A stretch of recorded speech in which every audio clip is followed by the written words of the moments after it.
Yeah, no, Russian bots for sure. I would so much rather somebody who's like not even a human being take my time than somebody who won't take no for an answer when they try to sell their shampoo to me. Like I always know when I'm getting hit up for an MLM because somebody I went to high school with will randomly DM me and they'll be like, "Hey girl, hey. Hey How's it girl, going?" how's Yeah. it going? And they always say something like, "Love the birds," or something like whatever my last post was, like, "Love your TikTok," without any like descriptors of what it is. Yeah. How are you? And I just cut straight to, what is it that you need? And they're like, But you could be a boss babe. I could, and I could missed be. my chance, and You I've missed your regretted it every chance. day. You could make lots and lots and lots and lots and lots of money by Yeah. convincing other people to be invest. boss babes. And yeah, right. Make their own business is really yeah. We're not talking about any specific MLM here, by the way, because those Yeah. things, those places are litigious, but they Good are. word. They oh, Litigious. thanks. The word of the day, actually, I subscribe to this dictionary. This is a total tangent. Doesn't matter. Neither of these stories matter. So I'm going to tell this one, which is the word of the day was Luddite, which is somebody who is like resistant to technology. Yeah, just another really good word. That is a good word. And also, this whole time I thought it was a Luddite. I'd only ever read it. I'd never heard it said. Oh yeah, named after this guy whose last name was Ludd, and he went around smashing machines when they were first really getting going in the Industrial Revolution. Yeah. Fun stuff. Also, MLMs are scams. Just I was want to gonna throw say, that also, in. I don't want you to hit me up and sell your shampoo. Yeah. But if you need any, just we got stuff, Cloth. But if you need a Himalayan salt dildo, you know where to go. Ben's gotcha. Yeah, that is true. Yeah. Himalayan salt.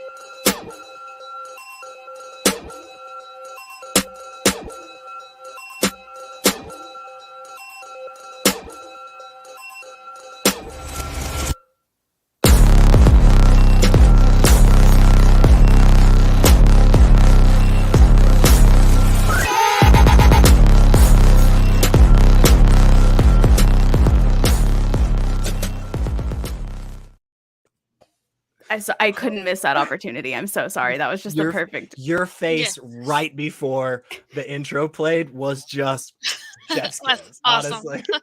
And now we have to make sure that we don't elaborate at all about the thing that we talked about right before the intro. And we're just leaving that. And then the audience is going to wonder what happened with that bit, but it's gone. It's gone. Sorry. Exactly. I think it was well explained. I think it was explained. Yeah. Okay. I feel like that was basically like improv 101, right? And that I feel like it's great. We've done our job. Wow, that was the shortest stream ever, you guys. Thanks so much. Thanks for being here, everybody. Like it. Have a good night. Have a good weekend. Bye. I will say this though. Pragmatic Crystal asked a great question in relation to what we were talking about before. And now my crotch hurts. I'm just going to be honest. Now it hurts. Just thinking about that. Now it hurts. So we're not going to revisit that. Hey, everybody. Welcome to a Megastream on a Friday, not a Saturday. I thought it might be a good idea to kind of vary this up on different days of the week so different people can participate as opposed to just doing Saturdays that's at the exact same time as a lot of other people's streams, so they can't participate. That's like why I'm pretending that they're not here, is because like they can't, because they have stuff going on, not because like they don't know who I am or that I exist. So please help me continue this delusion. You're just too cool for them. You're too cool for them. Yeah. Thank you. There are some people I think all four of us could really call out, put on blast, as the kids say. Well, no, I don't. We're all above the drama. Honestly, we're all above it. I'm only 3. I don't think I'm above the drama at all. Like, I don't know. Helen said she had real friends, so that hurt. Yeah, that did hurt. Yeah. So I feel like we can call her out a little bit, especially because she might actually go back and watch this and find out that we. That's fair. I I'll think that make is one of fair. those covers where like Photoshop are like reactions and like her on the sign. It's like the roast of Helen, just to get her to watch it. I think that's fair. Well, the best clickbait ever. Yes, the best clickbait. Well, Secularity, Dr. Ben, and Alma, thank you so much for joining me. I really appreciate having you on this stream, this inaugural weekday stream. We play yay or nay every time. But if anybody had any yay or nay questions they wanted to open with first, you're more than welcome. But if not, I was going to focus on ethics and morality this time, just to see your thoughts on some things that gonna be honest, I got from ChatGPT, but they haven't failed me yet. So I do have one yay or nay question, but there is a correct answer. This isn't as open-ended as it usually is. okay. But yay or nay, should Ben do a shot? There's one correct answer. Yay. Yay. Okay, cool. Just wanted to play the game, so here we're doing it. Whee! What was that? Wait, what was that?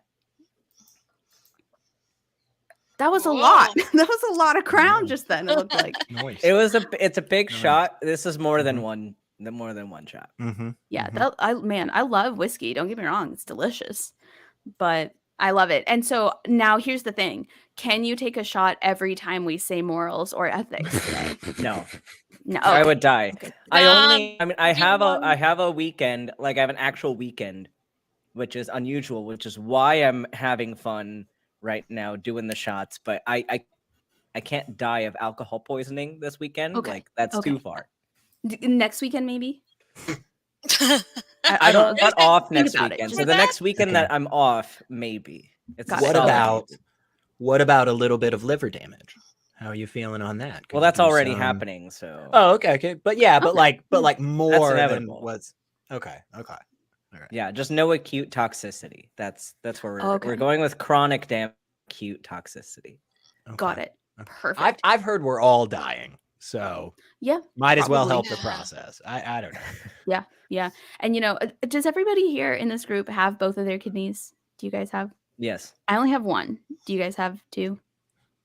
I have two. Everybody has. Yes. Is anybody Mine unsure? is confirmed. No, mine is confirmed. I just confirmed that I had to. Perfect. That's great. No, That's great. we ultrasound each other frequently, and I'm confirmed to have two kidneys. That sounds hot. No, It gets steamy. It gets I steamy do- sometimes. I do Yes, not for have the real. epistemic certainty that I have two kidneys that Ben does. I'm just going off what other people have told me. I genuinely don't know, but I mean, because Ben has seen his kidneys. He's looked at I've them. seen my And kidneys. I've never done that. So I did that after it was too late. I got to find out what they looked like after it was too late to salvage them, which is great. did you really get to see? So I got to afterwards? I got to see the X-ray, and like one side looked totally normal, and the other side was like so black and gross that like the X-ray couldn't like really see through it. So it was like a regular kidney, and then it was just like a big cloud. And then a doctor came in, and he was like, you're the girl with the really gross thing. And I was like, what does that mean? This is after I had surgery. And he goes, he said something to the effect of, I've been performing this surgery for over 30 years and yours was the nastiest thing I've ever seen in my life. But he was saying it with like excitement and joy. Like he was so grateful that I gave him the experience of watching a disgusting kidney. Surgeons are notorious for their bad bedside manner, and this is evidence of that. Yeah. I mean, it made me feel great though. He even went and he got like a copy of like the X-ray and he brought it in and he's like, this is what it looked like. Shit exploded everywhere. It was disgusting. But he was like having a great time. So I appreciate that, man.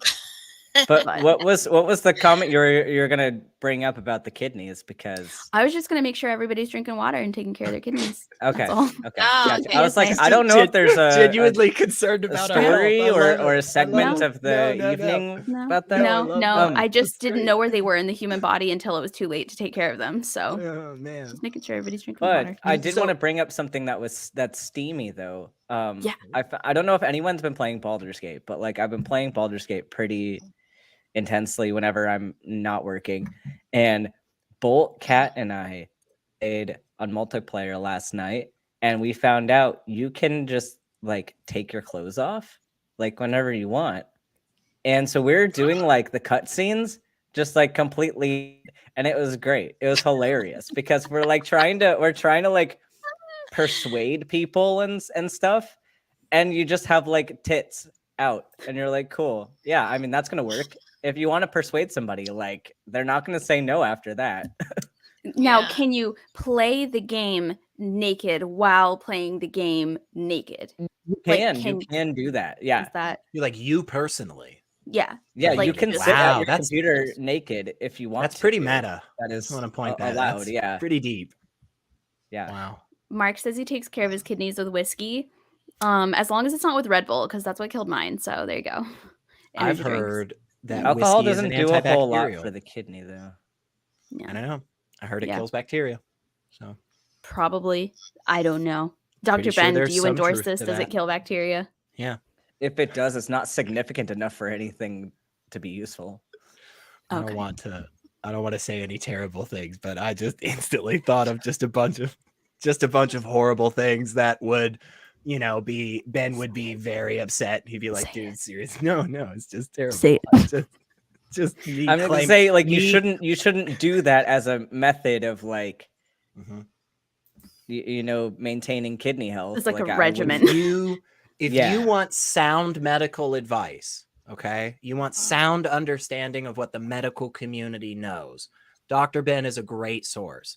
If you want to hear somebody that's just gonna, kind of just agree with you and let you do whatever, you want, then just come to me. That's all I'm saying. Like, Ben's going to tell you the truth. I'm just going to tell you what you want to hear. So. I'm still gonna let you do whatever you want. It's your body, but I picture Secular Rarity as a doctor being like, hey, you know what? Sometimes we all get sick. It's fine. Sometimes we don't feel good. You don't feel good. It's great. It's and then he fine. just like says all these And positive sometimes we affirmations die. and walks away, and you're like, wait, so what do I have? I don't understand. Oh, you're dying. Yeah. See ya. Like, I thought you told me I had cancer. It was, oh, totally, man. Yeah. Inoperable. You're but, totally gonna die, but you might have but fun. it's fine. We all die. It happens to everybody. The best big of us. deal. I know a No guy big who deal. died. He's fine. It's great. Yes. Talking about alcohol, I wanted to ask Ben something because I live in a town that is a tourist town. So what they do in here, and they're promoting IV therapy for hangovers. Like they even have like stores, like little stores when you go in to get an IV. we To have avoid that a in the. hangover. I don't support it because while IVs are great for hangovers, it's like even IV fluids, like without any medication, is a drug. And I don't support the use of medications by people that are not trained to use medications. And it's like it's not benign. Like giving somebody a liter of fluid or whatever is not just benign. Like especially if they have a heart condition or a kidney condition, like it seems benign to somebody who is healthy, but it's like I don't want to give somebody fluids just because. Like you need, and the best way to get fluids, like the absolute best way, is to drink them. So like even if you're in the hospital, the best way to get fluids is to drink them. And we're not going to give you IV fluids unless you cannot drink enough to like maintain your fluid status. So like you really don't need an IV. If you're hungover, you just need to drink some water. But absorption through the skin is not a good, like if you haven't drank water in 3 days, sitting in You a need to bathtub drink it. is not a remedy for your No, you need to dehydration. Just want to make Secular, sure. is that what you've been doing? No, I'm not saying no. You sure I'm about just that? no. I'm just That's saying really if hot I'm here. ever in a situation where I have an option to drink water for the first time after like half a week or sit in it, what would be best? You are definitely saying Always drink it. Drink. Unless really the only time to use something else is if you cannot drink it. Also, like, I do not want pool water in my body. I hope it doesn't soak in don't through my want it skin in and your hydrate body. me. I don't want No. hot tub water. I don't want swimming pool water. I don't want ocean water. No, you don't want that. No, Miss me with that. No thanks. I thought sea salt is good for you. What happened Yeah, to that? like Isn't that a not in your veins? Not yeah. Yeah, I don't know. definitely I don't- not. Definitely I know not. people that rub themselves down head to toe in sea salt, and they seem just fine, except for this fact that their skin is like papery or whatever. Because it's. I think that's a mummy. I think you're describing a corpse. I think that's what actually a you're, good point. Yeah, it's a good you're point. doing. It wasn't a big pyramid shaped building. Never mind. Anyway, brain ladies and hurts. gentlemen, we are here. Hear ye. I got this for $8 on Amazon. And I've been waiting all week to use it. We are here for the Megastream number 5. And I've got some questions for you guys if you're ready to answer them. Yeah. If you're not, you need to be, because I don't know Is what this else the you want me to first? do. Is this the first yay or nay? Like, are you ready? Yay or Are you ready? I'm So Yay. first, I want to give some definitions, because we are going to be talking about morality and ethics, and the debater in me thinks it's really important to define what we're talking about, because especially with these kind of topics, they can get a little ambiguous, a little vague, you know, all over the place, which they're still allowed to do. But for example, the definition of morality is principles concerning the distinction between right and wrong, or good and bad. And that is according to Webster's Dictionary Online. And then ethics definition is the moral principles that govern someone's behavior, rules provided by an external source, such as work or church, a person is told to follow. I thought it was interesting that they included church in their example. I did not include that. That was just part of it. So I'm just going to jump right in. Let's see what the first one's going to be. An action or belief can be morally wrong, but ethically right, or vice versa. This was the wrong stream to drink for. Yeah. No, I want. I What is just it? smoke a little bit. I think I shouldn't have done that. Well, what is it that they say?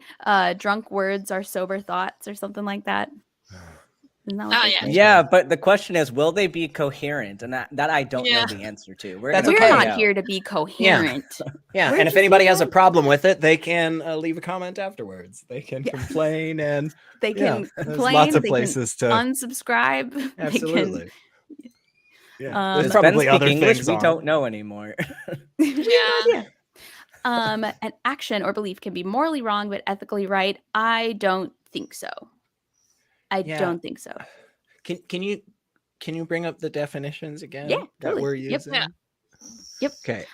So ethics was the moral principles that govern. Actually, you know what? I changed my vote. The morals or ethics that govern someone's behavior, rules provided by an external source like work or church, a person is told to follow. And morality is principles concerning the distinction between right and wrong, or good and bad.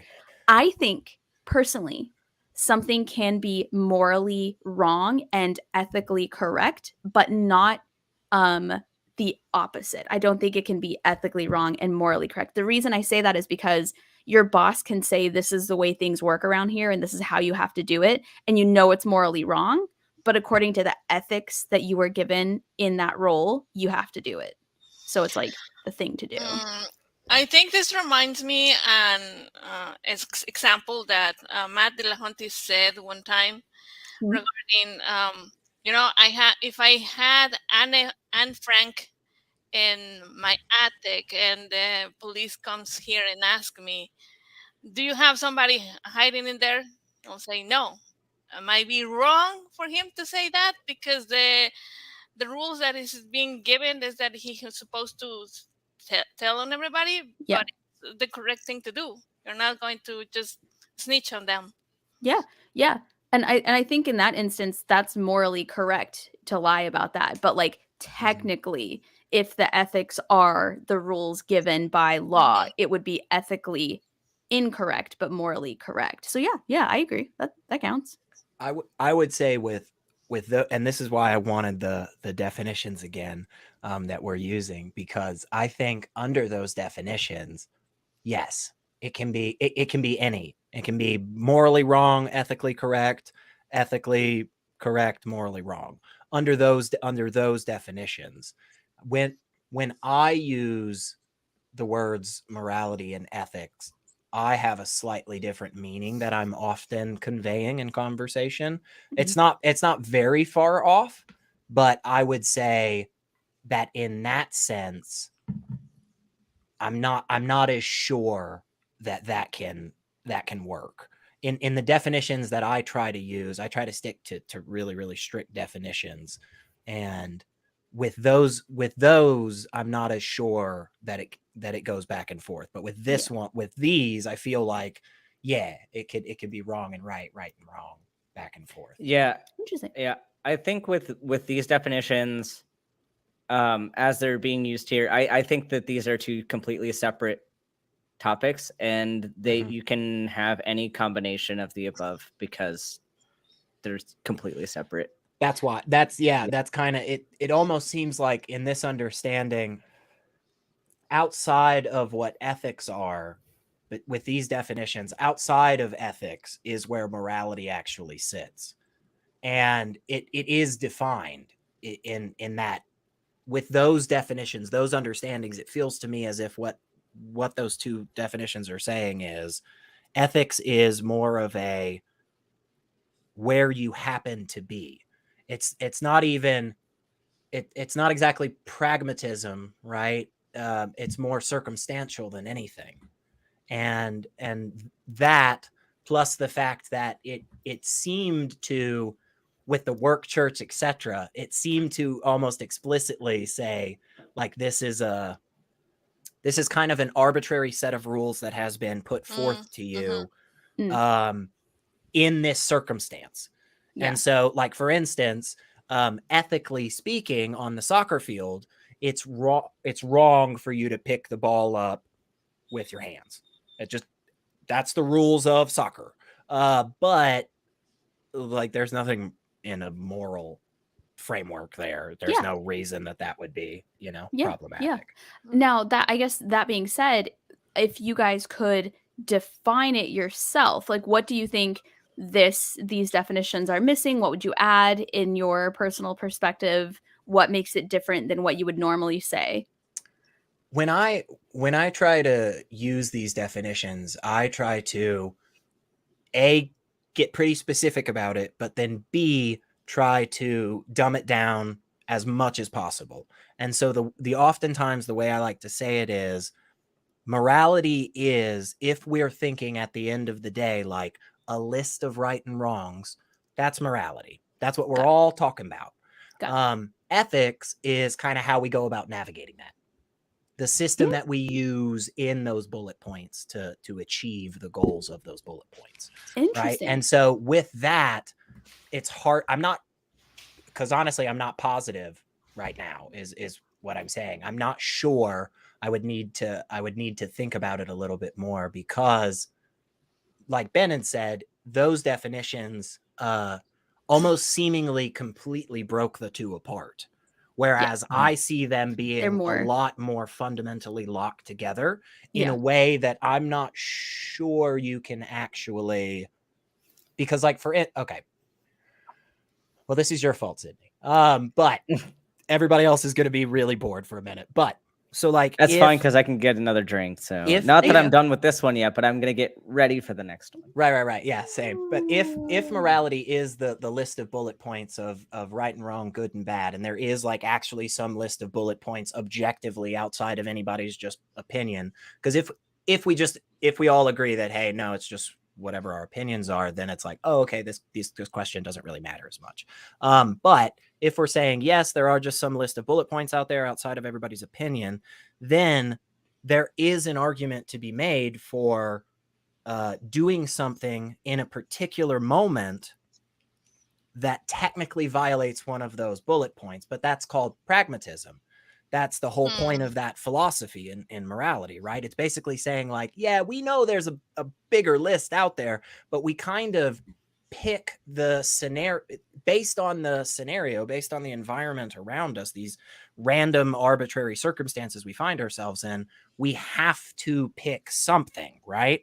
And at the end of the day, it's like, if we're going to pick between the two, which again, we have to, like, we pick this one that we technically know violates the list as a whole. But I would argue that that's not actually a wrong and right scenario. It's actually a right and right scenario, because what I would argue is that pragmatism is the way that we navigate through the list, right? So like morals and ethics are here and pragmatism is here, as opposed to morals and ethics and pragmatism.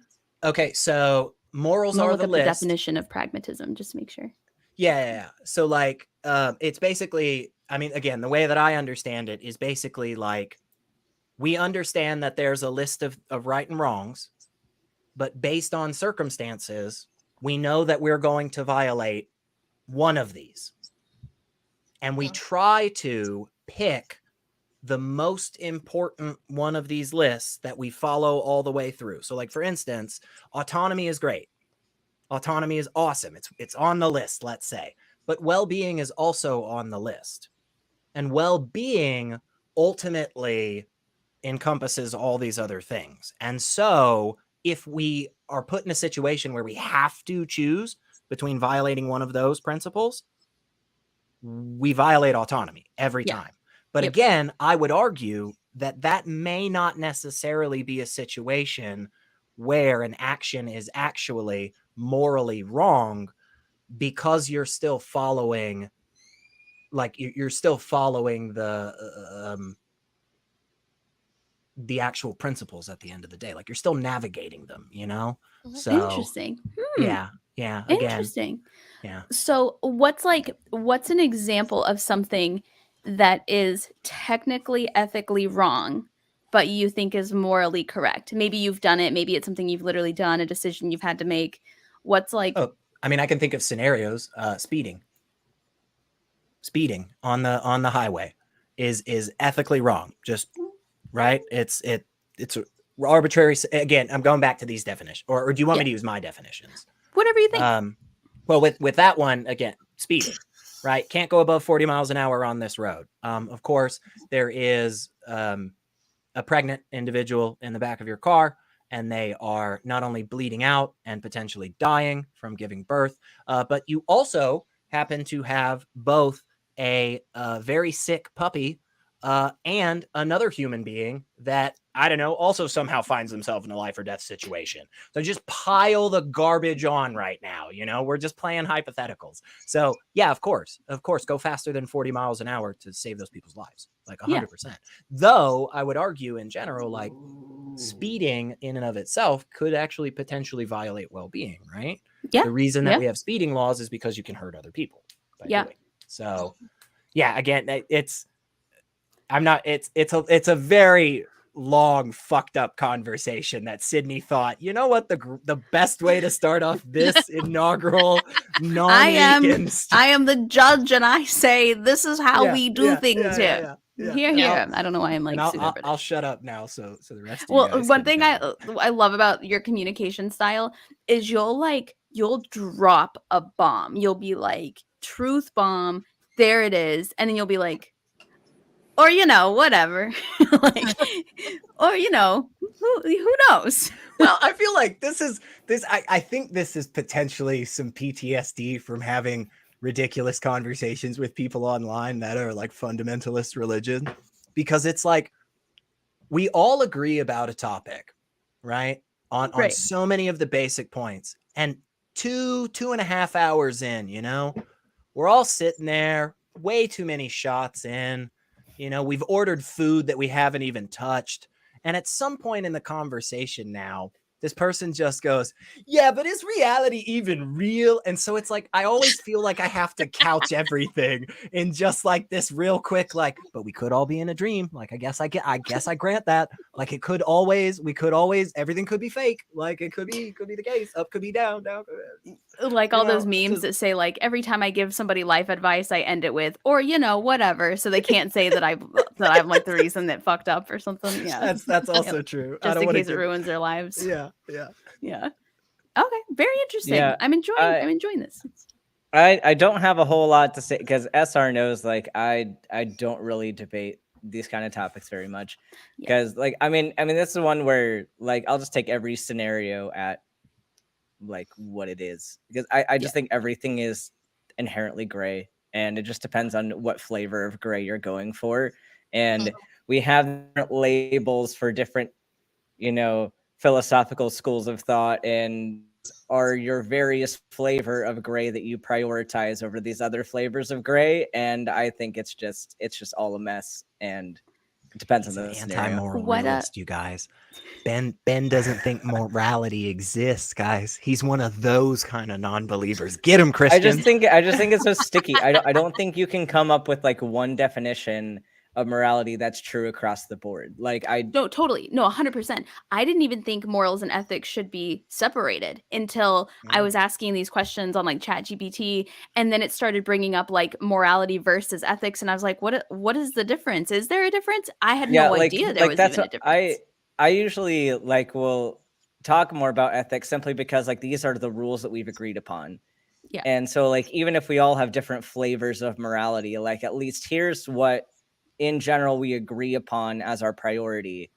And then I find that easier to have discussions about, because it's like we've already agreed on the rules. And if you're going to be at a place where you disagree with the rules that are set up, then like, I don't know if it's even worth having the next layer of discussion, because you're still stuck at the first point. So Now, I do have a very important question though, that you may have to take some time to think about. What flavor of gray would you be? I would be mesquite. That's what I would be. Possibly a steel or a cobalt. That's not a flavor. Oh. It's a color. But mesquite I feel like you can taste steel. Have you ever licked solid steel before? I think you're thinking of tinfoil. I think that's delicious tinfoil. I think you made a few too many gum wrappers in your time. Yeah. In the 90s.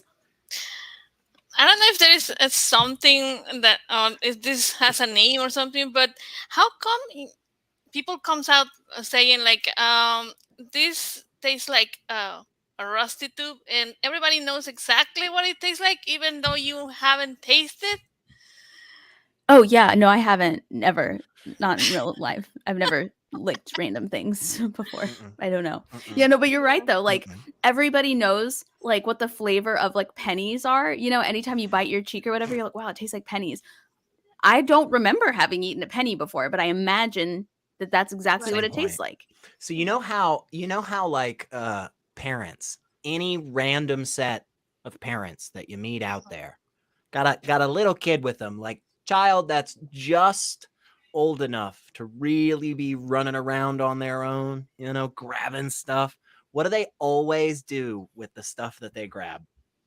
They put it in their mouth. See? So as a child, every single one of us probably put change in our mouth and have no memory of it, but it's still stuck in there somewhere. And your brain every so often is like, that reminds you of something, bitch. That reminds you of something. What is it? What is it? Tasted You're like before. You know what this tastes like?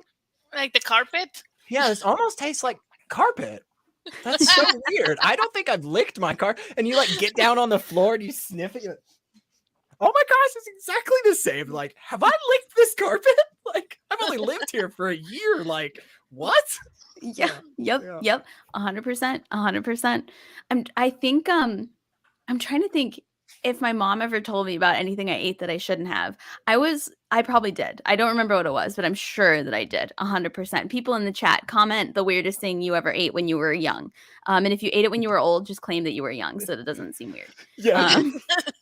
I like where this conversation's going. I enjoy it. But so wait, did you ever tell me what flavor you would be? Like tinfoil? Is that what you said? Or yeah, metal? I didn't go any further. I completely misunderstood the assignment, and just I'm sticking with my answer, and I am taking my 0 and walking out proudly. You know, that's funny. Judd Nelson at the end of Breakfast Club. I don't give a shit. See, I want to pick. Well, since flavor is another word that has multiple meanings, because there's flavors as in like taste sensation, and then there's flavors as in quarks. Like different quarks have different flavors. I'm gonna pick a type of quark, and so I'm gonna be, I don't know, because there's like up, down, strange, charm, and like something else. So I'm gonna pick strange. Strange is a great flavor. Are you're saying literally quark or quark? No. You're I thought with an I for a no. You're saying quarks. Subatomic particles.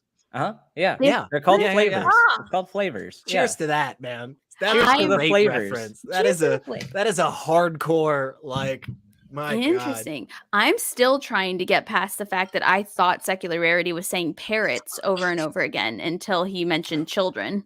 And then I was like, oh shit, we're talking not about birds. But one of the weirdest moments from my childhood was walking around a farmer's market with my dad as over the loudspeaker, they announced some of the items up for the coming auction.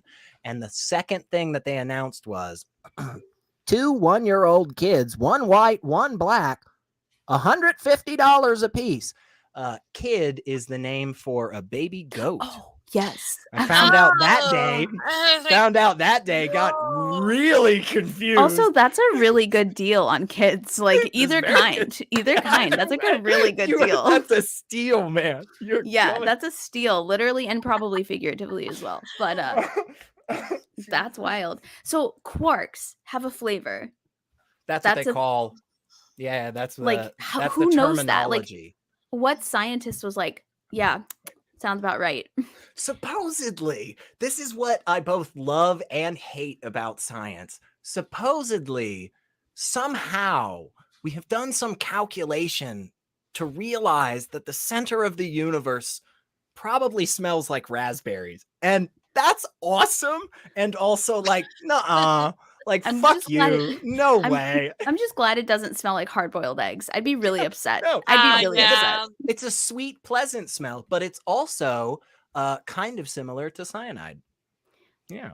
Isn't that weird? How do you know what cyanide smells like? Again, just one of those things that is science it because of all those bleeding people in your car? We need to talk about that too. All the times that I've put pennies in my mouth. Did you put cyanide in your mouth as a child? Is that where we're going with this? Like, is that the callback? If you're tasting almonds out of nowhere, be concerned, because that is a common taste of almonds. There's a lot of species of almonds. Actually, there's like over 100 different naturally occurring species of almonds, and most of them kill you. They have enough cyanide in them to kill you. Yeah. Jesus. Isn't that great? Dude, I literally just ate a fourth cup of almonds. This is upsetting. It's one of my favorite little facts, because I don't know, nobody knows. Not enough to do that much. But if you no, not in the current species that we eat, but in a lot of the other varieties. Got it. So what my brain does is it makes this cartoon of a bunch of people like 150,000 years ago walking up to a tree. One guy walks up, grabs a nut, eats it, dies on the spot. And his buddies are like, well, don't eat from that tree, but let's go grab this other nut that looks identical and just give that a try. And it's like, okay. And just I wonder how many people had to just like drop dead before one guy didn't, and they probably assumed he was a god for a while. That one. Yeah. So there is a decently high amount of cyanide in like peach and apricot kernels now. Yes. And yep. people will eat those. And people will say, like, you get the woo community that is trying to sell vitamin B17, which is a compound that metabolizes to cyanide from apricot kernels. So and it's really problematic, but like the woo people say that this is like something you got to do now, is supplement vitamin B17. Don't do it, because that's what you're doing. Like the stuff that's in the almonds, like you're just getting a lot of it. Can't you like make people really sick with cherry pits too? Oh wow. Yeah. Because that's like cyanide as well. Yeah. Also, I love it. So much stuff also, that's dangerous. apple seeds, right? Apple seeds and apple core.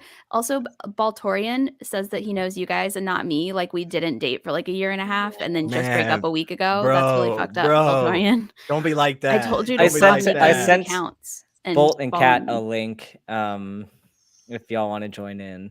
Yeah, they're playing Baldur's Gate is what's going on. Like, I know what they're actually doing. You guys are looking at animated porn, and that's fine. But and by that, we mean they're playing Baldur's Gate and probably with the clothes off. Yeah, that's what I said. Those were the words that I said. Why are we here and not wherever they are? Wait, where are they streaming? What are we doing here? Oh, they're not streaming. They're just playing. Oh, because the way that we were playing last night is not. It definitely violates the terms of service for both YouTube and Twitch. Because there are some times, so you can like, and when I say that you can make your characters naked, like there are actual like sexual scenes in this game, like where you can romance some of the NPCs, and like you actually in your character creation, like you can choose your genitals because you're going to be seeing them at some points in the game, depending on how you play. And so like if you take your clothes off in the middle of the game and you go up and talk to an NPC, like it'll do like a lot of those fancy camera shots that you normally get while you're clothed, but now you're not clothed and you have very detailed anatomy in a lot game. Again, what are we doing here? I'm confused. Right? You got to play Baldur's Gate. It's great. We all have really messed up priorities, honestly. Yeah. Like, how much? This is a question for me, Ben. In many RPGs, especially ones that are of the video game digital variety, one gets a lot of control over various attributes. Like, not only do you get the color of hair, but you get the style of hair. You know, you can add earrings, all types of different earrings.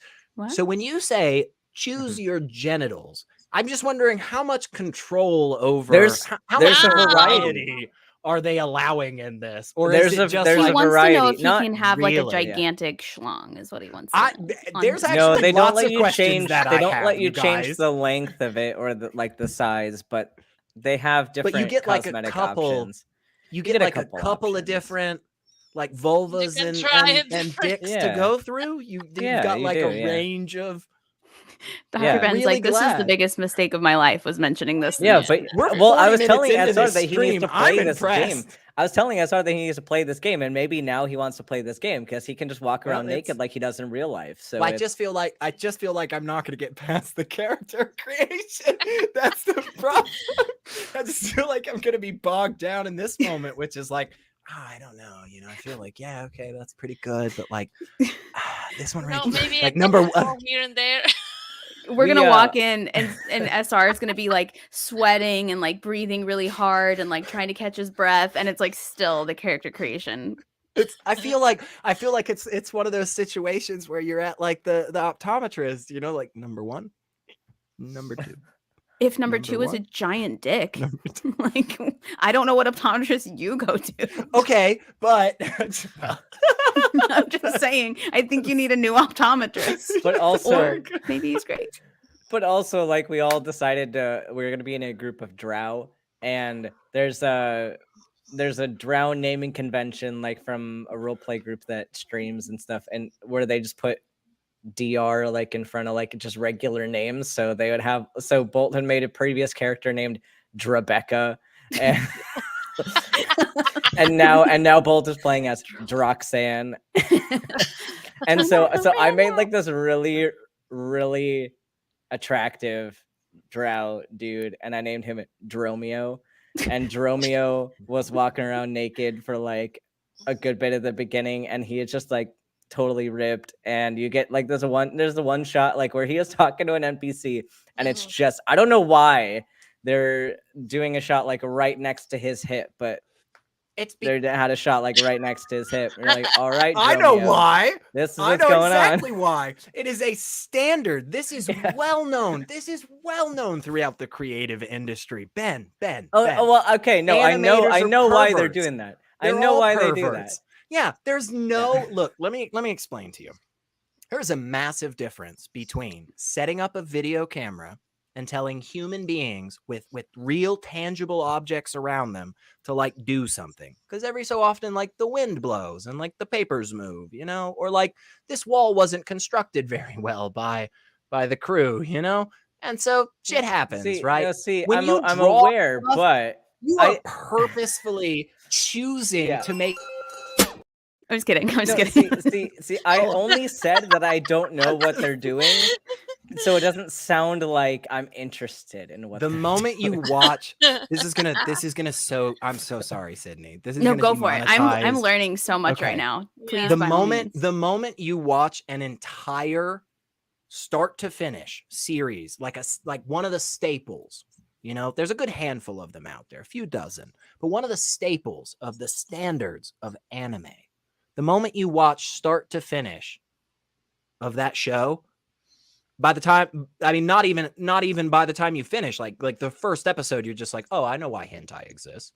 It's just like, it's instantly obvious to you. You're like, most of this show was like below the knee. And I have no idea why.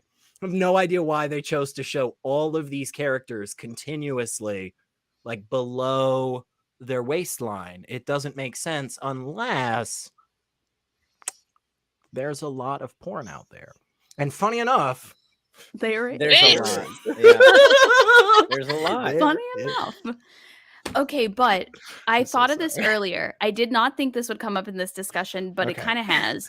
I thought about this earlier, and I need to poll all three of you. I have never once been asked for like nudes or spicy pictures or anything from anyone. Never? I'm surprised. Should I be offended? I should, because so like I'm one of those girls who like my whole life people have been like, oh, I respect you, like I could never date you because I have so much respect for you, or like whatever. So like half the shit I've been told is like, oh, because I like respect you or whatever. But I don't think so. I've seen lots of men be thirsty over people they respect also. Because like I feel like those are two parts of the lizard brain. Like you can respect somebody and also like want to see what their boobs look like. But I don't know if you should be offended, but you might want to have like one of those self-evaluation moments where you think about the people you like to congregate with. You know, like maybe you need to find yourself around more horny people. Honestly, Ben's trivia stream is a great place. The chat is like, I don't know, post pictures, we'll tell you if you should be By the way, this is actually just a really creative way to market Sydney's new OnlyFans. Never before seen. There you go.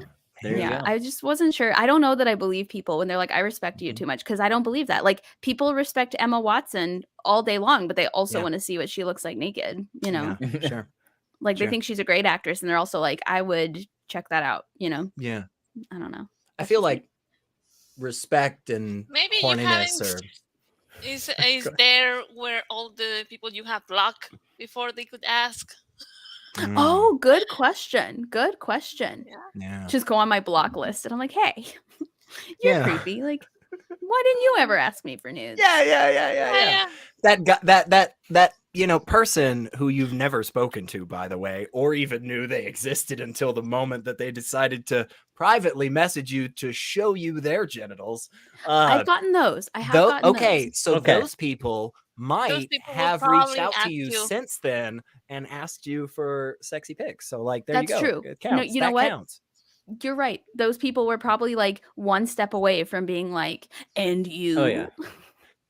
I probably shouldn't have been like, ew, fuck off, you disgusting piece of garbage. This is my okay,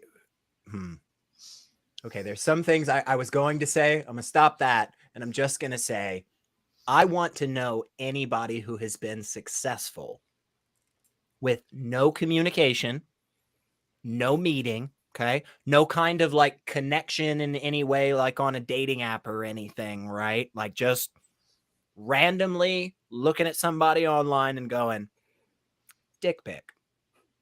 That's what I'm going to send to them. Yeah. I want to know, I want to hear the story of the guy that goes, it's worked for me 5 times, you know, like this is my most successful pickup line. Like, I want to know that person's story because I have no idea how this works. I don't know how that ever, I don't know, but so yeah, so I do want to say like, and this is mainly directed at the men who send those pictures unsolicited. Like, there's definitely a difference between being like sexually interested in certain anatomical features versus having those anatomical features actually being like pleasant to look at. Like, I'm just gonna say this, like what guys, you trying to say, bro? Dicks are not, they're not attractive features. Like, they're not, like they're just not. No one's like, yeah, this is the most beautiful anatomical feature I can think of. Like it's not, that's just not it. They're ugly as shit.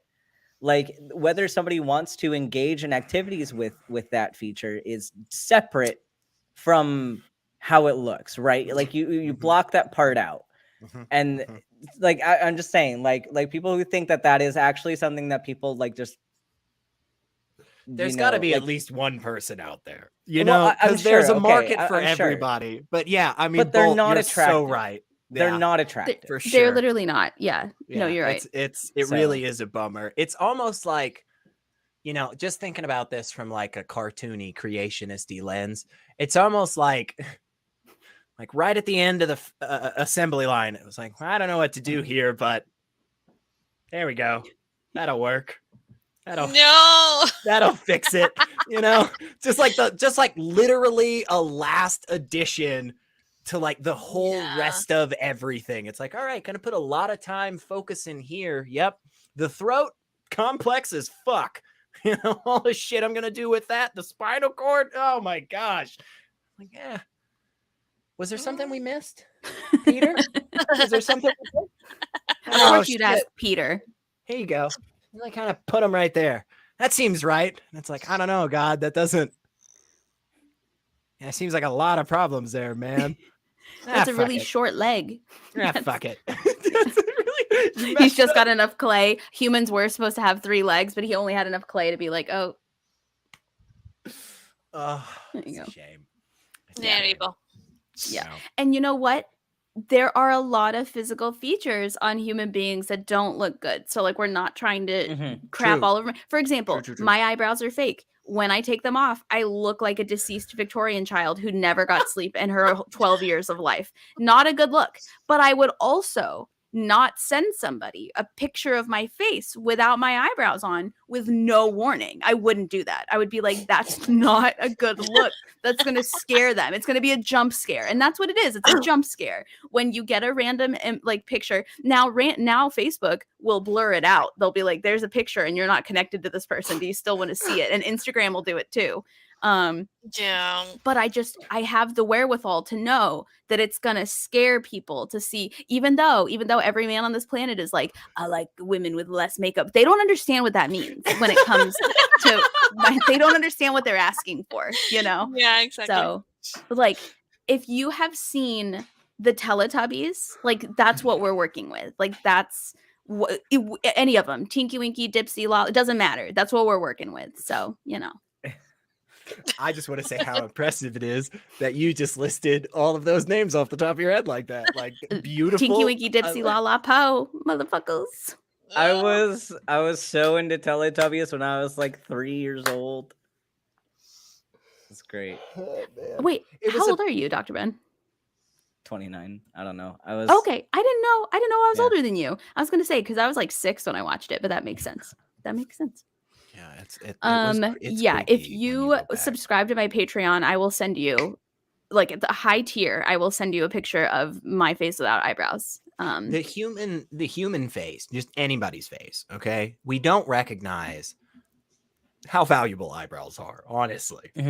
They really make it, like, for instance, we don't recognize how important the nose is. I was just thinking the nose too. Yeah. One of the things that people have done throughout history, this is like standard practice amongst a shit ton of totally disparate cultures. There were statues of really cool people that the new people didn't like. So what they would do, instead of breaking the whole statue, they'd just cut the nose off because then you couldn't distinguish their face. And it's like, wait, what?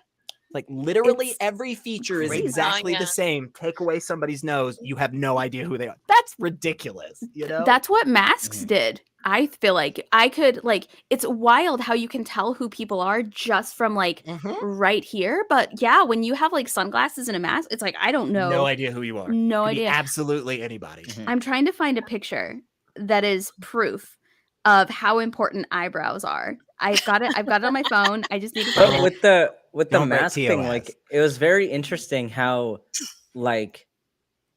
it demonstrates just how the brain fills in gaps that it doesn't know. Like, because you would see somebody and you'd only know them with their mask on. And then at some point they take it off and their face is totally different than what you expected their face to look like.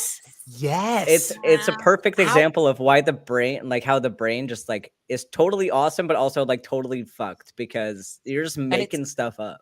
And it's literally, it's not somebody that you knew before. It's literally somebody you have only ever met wearing a covering from here to here. And your brain's just like, yeah, this is probably the rest of their face. And you feel really good about it, you know? And then it's fascinating how it just instantly, you're like, I have no idea who you are. And it's jarring too. Even if they're not unattractive or anything like that. It's just like I just didn't think their chin looked like that. Well, I just right, like the angles in your face like make a huge difference. Yeah. Yeah, Oh, go ahead. No, you go.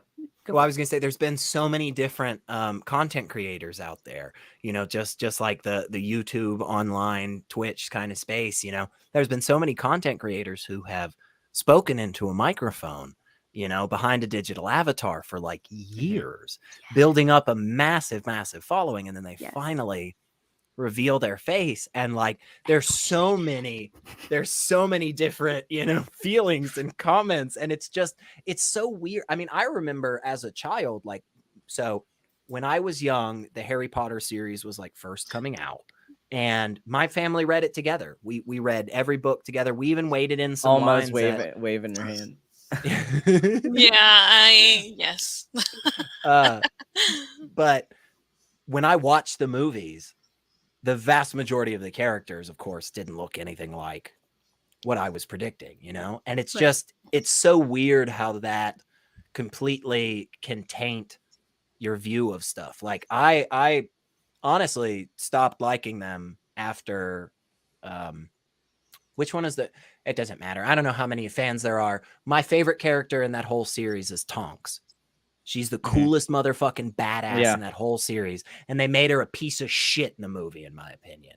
And like character wise, or like her character sucked. The point about like her character was awesome because basically her character was very much in the style of like the Deadpool character, which even though she didn't purposefully break the fourth wall, her point was to kind of come in and break up everything. Like she was different. She was interesting, you know? And it was like when they brought her in the movie, it was just like, yeah, this person's supposed to be here.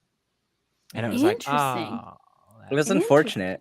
Yeah. Really. It was unfortunate too, because Tonks, like, I mean, granted, like we know JKR's feelings about a lot of diversity. Yeah, no. As a person, but against but like the fact that Tonks basically was like the sliver of like LGBTQ diversity that you have without explicitly saying it. Like I know JKR was like doing the weird thing of like, oh, but Dumbledore, like, no, fuck that. Like Tonks is like the epitome of clearly like if you are suggesting anything related to queer culture, it would be Tonks.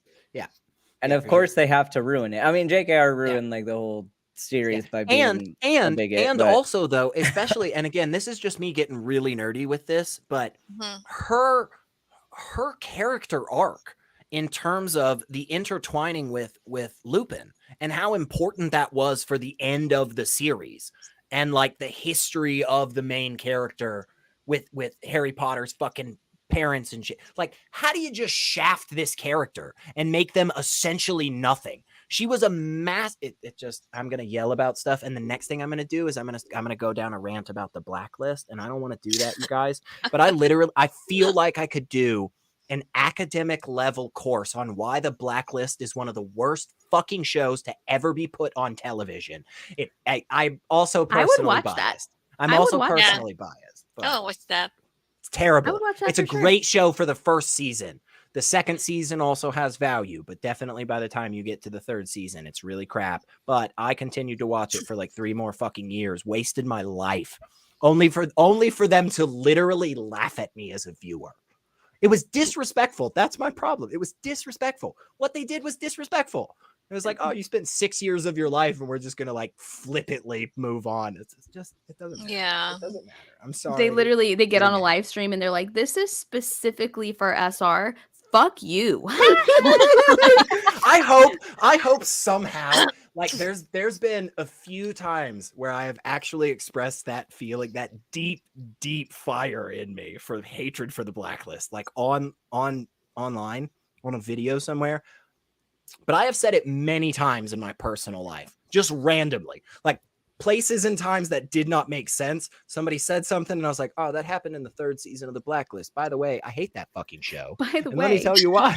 By the way, speaking of things, I hope somehow it does get back to the creator. I hope somehow one of these comments gets back to him. And I hope there's a moment where he really goes, yeah, I had a great premise and a pretty good cast.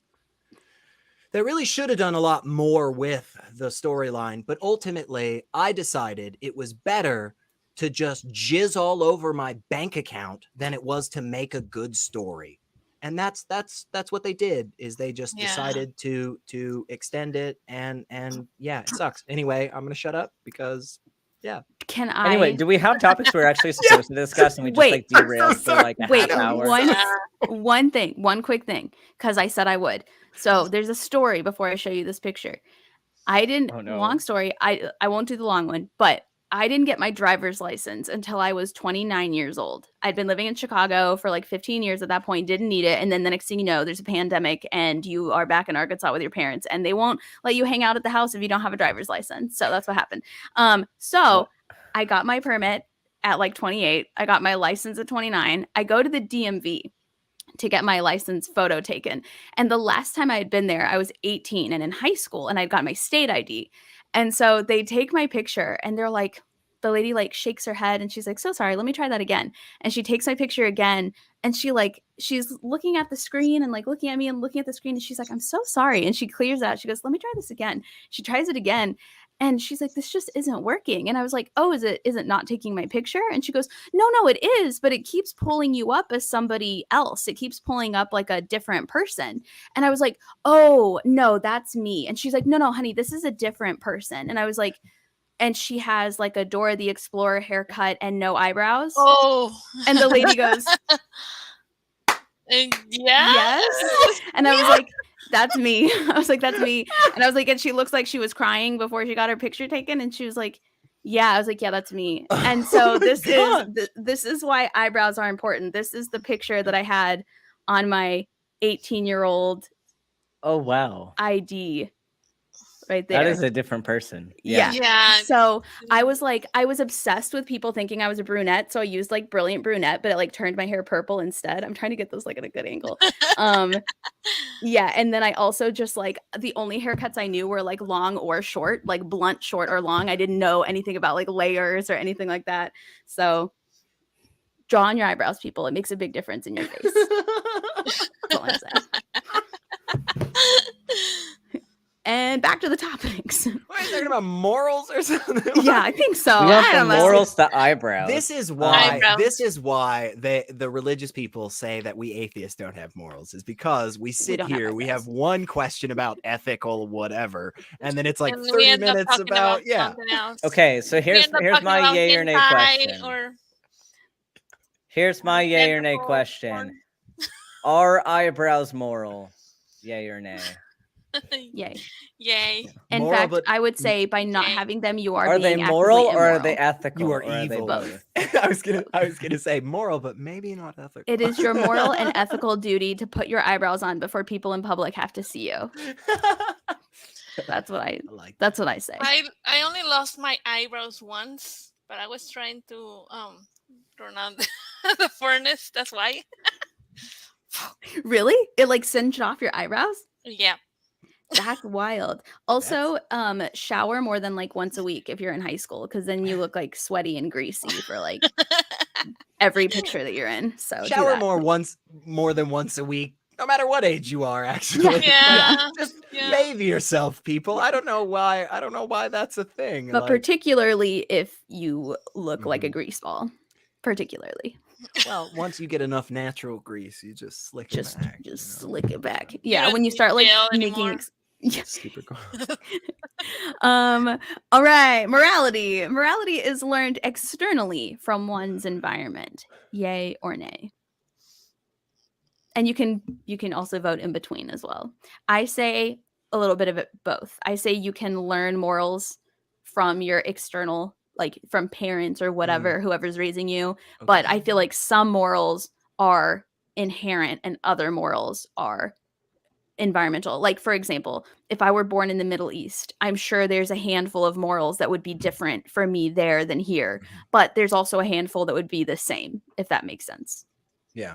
I like that way better. I was taking it more like morality is exclusively learned externally.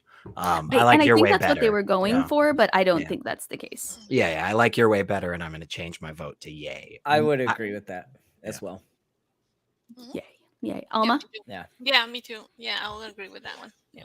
Okay. That is one of the biggest reasons why I'm not so sure about the people that are like, there is no morality whatsoever outside of people, is because it's kind of like, if all people didn't exist, I agree, people morality doesn't exist. But I think there is something about our species across the board, because we're all still the same species, right? All over the world, we're all still humans.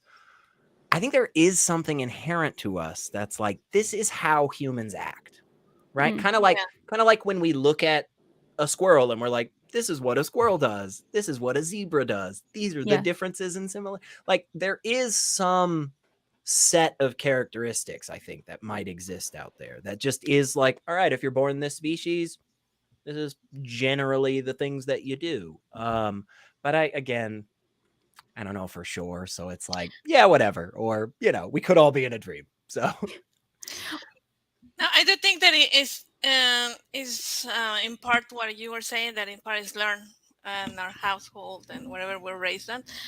But example for me, when I moved to the United States and I started to live a different life in there, and I found myself with a different set of rules, it kind of changed my points of view on a lot of things. Yeah, absolutely. I think there are some that are inherent, right? For example, there's this book, I talk about it on my podcast all the time. It's called Why We Believe in Gods. It's by Anderson Thompson, Dr. Anderson Thompson. It talks about all the ways that morality, what we know to be morality, and also the belief in gods, like how that helped people survive over time, especially back when everybody was a part of like a small village and it took the whole village to hunt and to fish and everybody shared resources. Everybody knew that it was not beneficial to the tribe to kill someone. Right? Like, that's one less hunter, that's one less provider, that's one less mother who can bear more members of the tribe. And so they just think, we're just not going to do that because it's a bad idea. Every time we've done that, it has harmed us in this way and it's kept us from surviving. Now, whether or not it's because they gave a shit about the singular person versus selfishness wanting to survive, we could talk about that all day long, but I think there are some like that, like don't kill. I think in most cultures, stealing is frowned upon, right? And, when someone goes to take something, they recognize that even if they really need it, that taking it without paying for it isn't the best thing to do. But then I think there are also cultural morals as well, like the way people dress. I would say that counts as like a moral code of some sort, but it changes depending on the environment that you're in. Like, if you're in my home, you can pretty much wear whatever you want. It's hot, like cool off. If it's not for any particular intent other than just to exist, dress however you want. But there are also countries where if you dress that exact same way, you literally can get put to death because you were seen out in public dressed that way. So those I don't think are inherent. I don't think how you dress is something the Native Americans necessarily thought was like a survival thing, with the exception of like, can you wear this while running and climbing and things like that? But there are other things like don't kill each other or don't steal from one another that I think are more inherent, if that makes sense. And I think it's those that seemingly are the ones that the religious often latch on to and are like, well, yeah, you also think it's wrong to just kill me for no reason. And it's like, yeah, well, yeah, I do.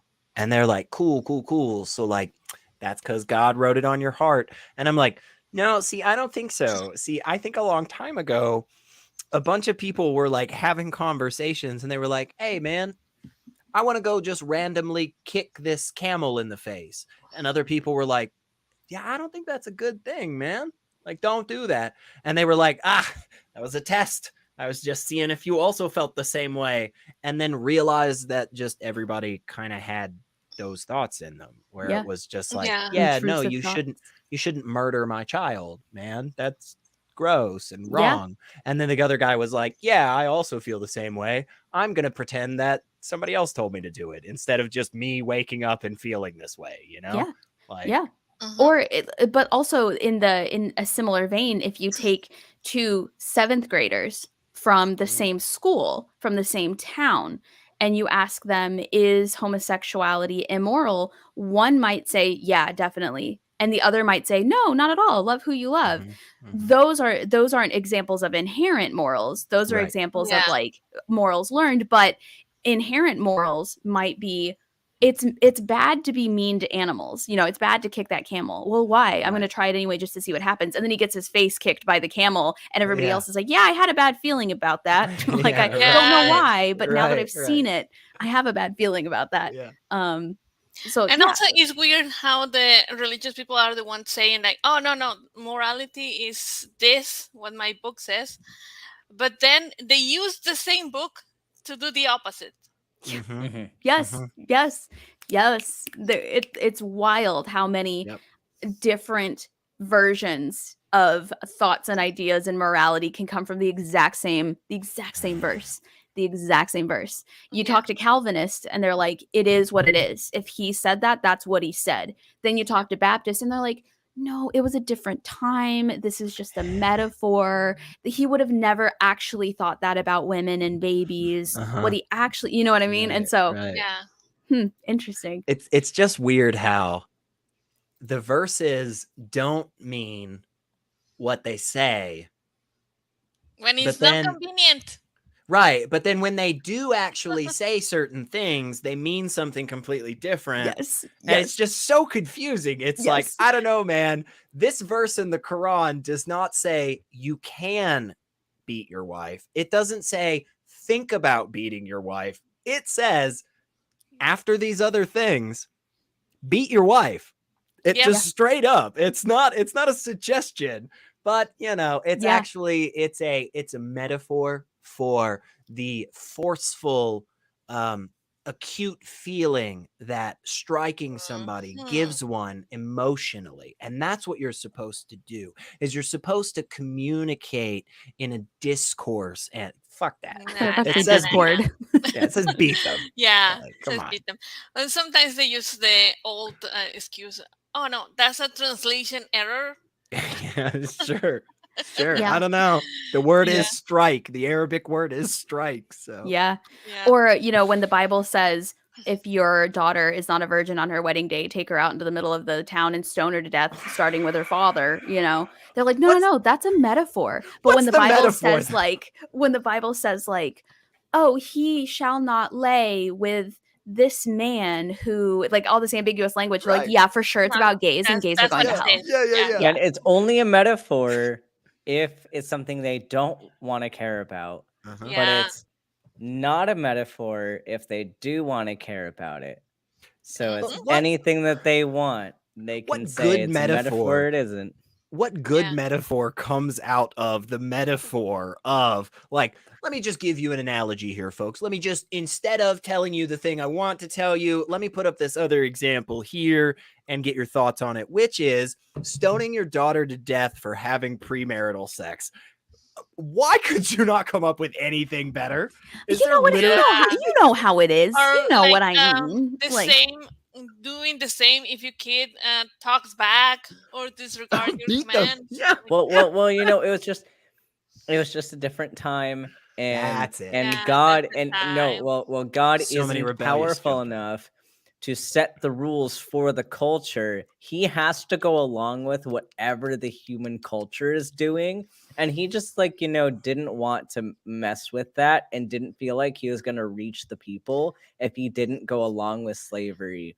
Yeah, but it is child sacrifice. It's funny how he did have rules for what to eat and what to wear. He's real specific about the shrimp and pig slavery. For some reason. Couldn't say but couldn't do anything about slavery and child sacrifice because, like, that's just, the people were already going to do it, and so God just, like, couldn't intervene because they just weren't going to listen. I just want to say God is good all the time. all the time. Listen, and he never changes. What people don't understand is he had mods, and the mods didn't do their job correctly. Yeah. And some of the loopholes in the Bible were because he trusted his mods, and they just didn't do their job. So Paul was the best mod. His best mod was Paul. Ever. Yeah, he had that the women should be silent. Yeah, that was the best. Oh one. my God, that was just one of his mods. So basically, what happened was so like if God had set up like the rules for the chat all in a certain way and the rules for the servant all a certain way, and then Paul was that mod that was like, you know what, I'm gonna take that extra step and make extra rules and things just because I know God's busy, so I'm gonna step in and control this server. And so Paul really is just that mod that just like did way too much work. He comes into the chat and he's like, masturbation sends you to hell. And God's like, and he's the one that he's the mod that like gets a power trip from like banning people. He's like, I'm the head mod, like I get to kick you out of this server. Like, no, it's not my server, but I get to kick you out when I want. That's the rules. Yeah. No, I know the guy that started the server. Like, I know the guy. Like, I know him. We're pretty close. We're pretty close. Yeah. This is what he wants. Trust me. This is what he wants. Like, he doesn't want to work on Sundays, so that's why I'm here. But this is what he wants. I promise. He's resting. It's just an interesting thing. Like, taking that into consideration, like we have several stories in the Bible of God intervening in very significant ways for people. Yet somehow Paul thinks that his interaction was the most special, and therefore like he gets to make all the rest of the rules. Like, what have we really talked about? Like, does Paul's story is that even more significant than any of these other stories that are in the Bible? And not really. Why did Paul get to just take everything over? Like, Paul's story does not sound as cool compared to most of the stories in the Old Testament. Right. Like Job literally had a conversation with God about why God and the devil fucked him over for a while. Okay. Yes. Like the Israelites being led out of Egypt were guided by a pillar of fire at nighttime and a cloud of smoke during the day. Okay. So just a tornado that just moved in a straight direction slowly. It was the worst GPS. So then you get Paul. Because it took 40 years to do it. Paul's like, oh shit, I fell off my donkey. He's like, oh man, I had a hallucination on a road somewhere. So now I'm here to tell you that you should keep your slaves and that your wives should be quiet. And that's, it's like, okay. He comes not across braid as a your dick. hair just in case. Just in case. Just in case. Also, I want anybody watching to know, I thought everybody had literally just stopped commenting at 7:00, and I'm looking at my phone, and the live chat is still going. So if you've said something like super funny and I haven't still here, I mean, if I haven't highlighted some but... of these like really funny comments, it's because it's literally like, I don't know what it looks like on y'all's end, but on mine, the comments literally just stopped at 7:00. I'm so sorry if anybody's been trying to get. The last one was from Overprotected Atheists. That was the last one. Yeah, the last comment I have is Overprotected Atheist saying, "Hey, Skeptic Haven." So. Oh, that one. Oh, the last one I have is OA saying, and I think about Paul, which is he needed a therapist, which I agree. Yeah, he did need somebody to talk Paul to. did need a he comes therapist. across as a dick, like there's one of his letters. You think? Right. One of his letters is basically he's writing, because again, these and half of them are fake, but I think this is one of the authentic ones where Paul he was a dick. Where supposedly he like goes back to Jerusalem to like meet with some of the other apostles, you know, and like from the way that Paul describes it, he basically like busts up into the meeting, you know, kicks the doors open and is like, what up, bitches? I'm telling Jesus's story. And they're like, so hey, Paul, we have some thoughts and concerns about how you're representing Christ. And then Paul was like, fuck you, I don't need your shit, and like walked, because the letter literally is like, I conversed with these people, their message like did not add to mine at all. Like I didn't change jack. I went there, listened to everything they had to say, and then was like, nope, don't care. None of this is important. And left. Like, wow, dude. Wow. Everybody, it's so wild like, I mean, just thinking about how, like, if a lot of what Christians will claim is that, okay, but we're practicing like the same religion now as what they did like when Jesus' Was alive. apostles were alive. And it's like, okay, but no, but you're mostly following like what Paul said, and Paul like did, like we have evidence that he like disagreed with the apostles on things. So it's like, okay, are you like, I don't know. Yeah, and it makes me wonder why Paul like had more authority than the supposed actual people who was with Jesus. Right. Like, That's, I mean, really though. Really It's though. a great question. Really would love an answer. Yeah. They won't give it to you. No, they got won't nothing. give it to you. Yep, sorry, Alma, but They yep, won't. Yeah. great You'll never get that question. question. Also, can we just talk about how a bunch of dudes living out in the desert 2,000 years ago were named Matthew, Mark, Luke, and John? No, makes total sense. Yeah, no, makes no. total sense. Can no, we I have just no idea what your confusion is Yeah. here. I mean, Yeah. Right. It's like those are not And those like guys are the reason why Mexicans those are not called Jewish Juan, names. Pablo, Mateo, Marcos. Yeah.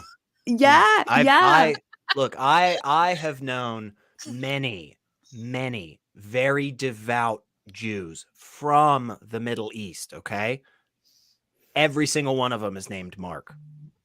I don't know why. I don't know. That's crazy. Because those are definitely not like Roman names that were Yeah. Definitely not. Definitely Real name. not. Also, There definitely weren't like 800,000 like Romans named Marcus or something like yeah. Definitely not. which we I know is an actual Roman name. I think we can Yeah. all agree that puppet is definitely a Neil. Like, This is that's- Neil, yeah, the that looks 604 like Neil. atheist. The 604 yeah, puppet. that's Neil. Yeah. Neil, the 604 Moses. There you go. And Even Moses. You need the handkerchief for the hand. Oh yes. Let's see. Hold on. Take 5. Hold on one second. And please just go like find some Legos. Like go Lego just, Star Wars. just like just 1 or 2 like Lego Star Wars figurines or something. Just like tape it to his hand or something. Hold on. Let's see. I'm gonna improvise here for a second. And you know what? I tried to make a bandana, but he actually just looks more biblical with this hat on. Like, I don't know. He just looks more biblical. It's yeah. yeah. God, That's so hilarious. Great, I God, I love love that. He's with us. He looks like one of the 7 That's dwarves, so- actually. Yeah. That's more what the vibe is, I think. He needs to keep wearing the sock like this. Like, oh man, do you? Okay. Do we have any VeggieTales fans? In no, the group? no. Because Oh my gosh. like the fact that they took like the Good Samaritan story and made it like whereas the people who wore pots and the people who wore like shoes Yeah. on their heads. It's like which okay, like I get that it's a story about like okay, you should help people even when other people are being assholes. But it's like that's like and I'm gonna say this like as a very sensitive and like soft-hearted person that I always have been. But like that story like what is not appropriate for children. And like I was terrified of that story. It's like, am I gonna get like beat up on the highway? Like, Am I gonna get the crap kicked out of me? I Right. was like, I don't like this story. Why am I being told this story? Like, that's not appropriate for small children. Yeah. And it's but the sock reminds me of that. Also, regarding what you were saying about the names, the Bible wasn't written like in English or Latin or any other language. It was in Aramaic and Greek and other. So why did they translate the names?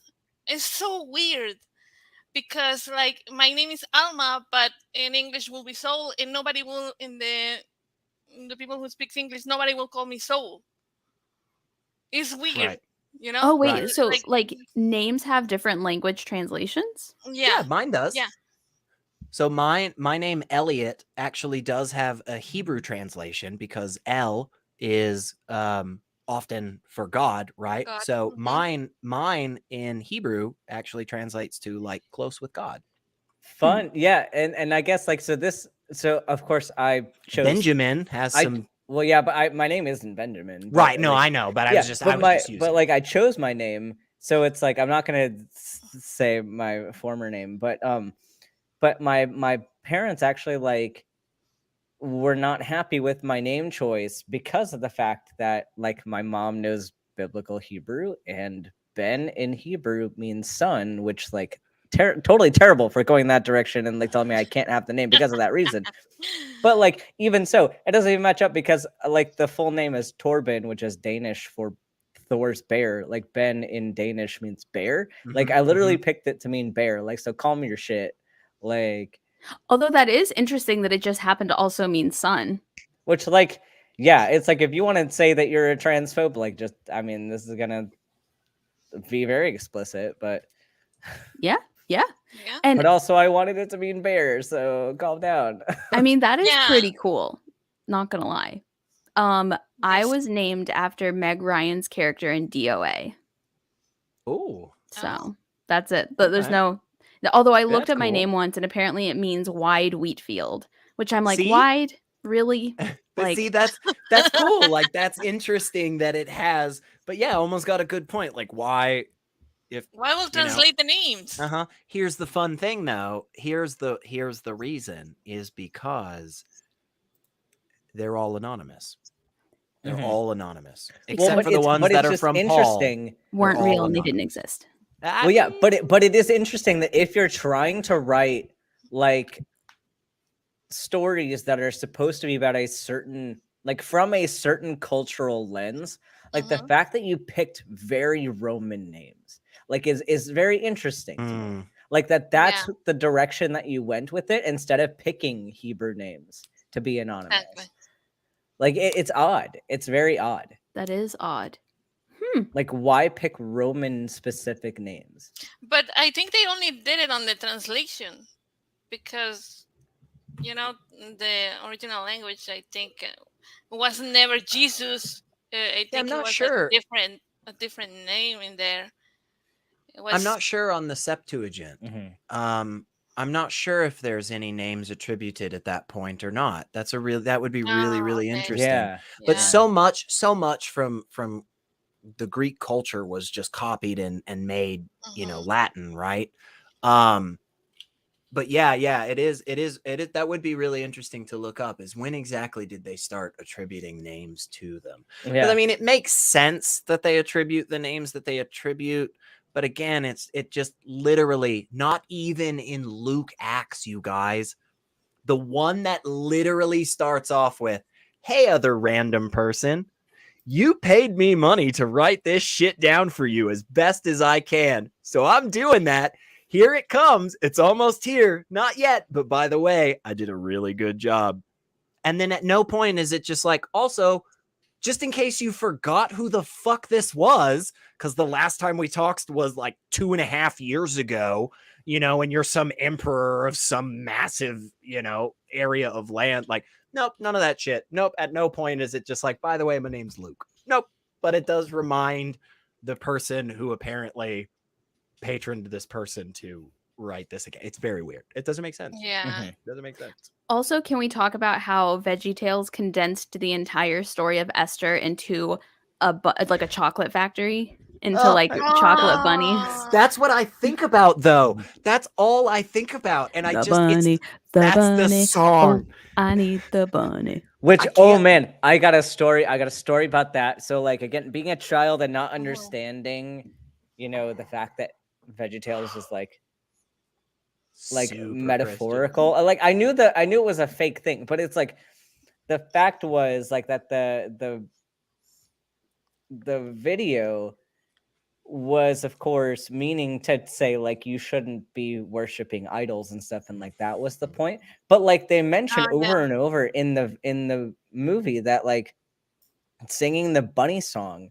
was sinful. And so I was like, hold on, like, is it a problem that the video is singing the bunny? Like, they shouldn't be allowed to sing that. If singing the song, if the act of singing the song is a problem, then they're doing something bad in the video by singing it.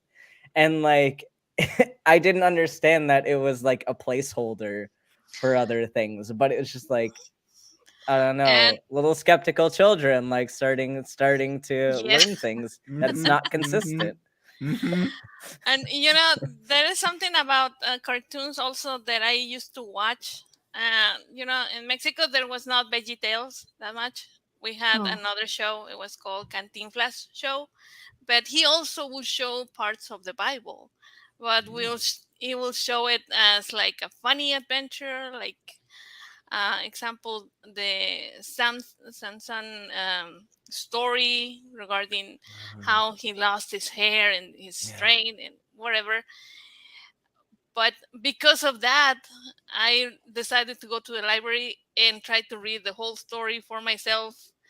And then I realized that I made a mistake. Yeah. Horrible. It's really bad. And I was like 7. Yeah, it's like when you read the original version of like Snow White and these guys, like, and then you're like, oh no, like, this is a bad story. Yeah. Don't like this. It's a lot creepier than I initially realized. Yeah. The This Little doesn't Mermaid, sound as when cool. I also read the original story around that time, and I was like, yeah.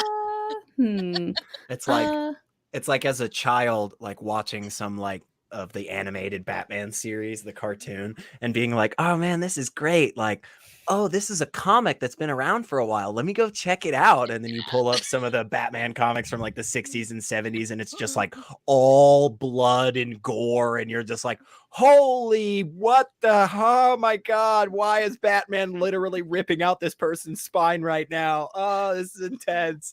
Like, Yep. Or like whenever you rewatch kids movies and you start to pick up on all the adult jokes that are in it. Yeah, I got in trouble when I was a kid because my babysitter let me watch Waterboy when I was in like 2nd grade. And so I went to school, and the next day on the playground, somebody cheated and like captured the flag or something. And I was like, yeah, you're such a needle dick.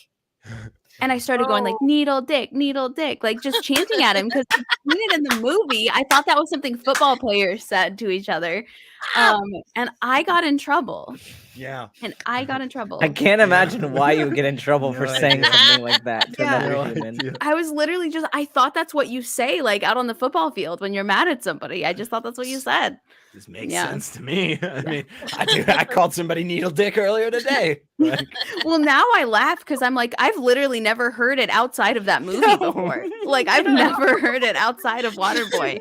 And so the teacher was probably shocked. She was probably like, what the fuck? Yeah. This is still awesome. Yeah. Similarly, when I was like 20 in the middle of a gas station, I overheard somebody call somebody else a knob gobbler, and like out loud I went, what's a knob gobbler? And like everyone in the gas station like looked at me, didn't know what donkey punching meant. I thought that just meant you punch somebody really hard. So I threatened to donkey punch someone, and they were like, I don't think that means what you think that means. Yeah. I swear to God, I was 21. I was an adult. I was a full grown ass adult. And I threatened to donkey punch someone because I thought that just meant you punch them really hard because donkeys kick really hard. This is why Ben and I my language is fun. In our time off, we could literally be doing anything else with our time, and Ben and I are chatting privately, and the both of us are just like, so let's just nerd out real hard about language for a minute, because there's moments like that, and especially when you go between languages, there gets all of this subtext that you just don't get, and so like you walk around and you're saying certain words, and it's just like, man, this is actually really funny to me, and nobody else. There's millions, literally tens of millions of people that do not see it this way. And it's just like, yeah, but if you grew up in the South of the US, this would be a lot funnier, man. This would be a lot funnier. So I talked to you all about like a stream I want to do like with regard to language in different regions. I also want to do one that I was talking with like Away and BB, but like even doing that where you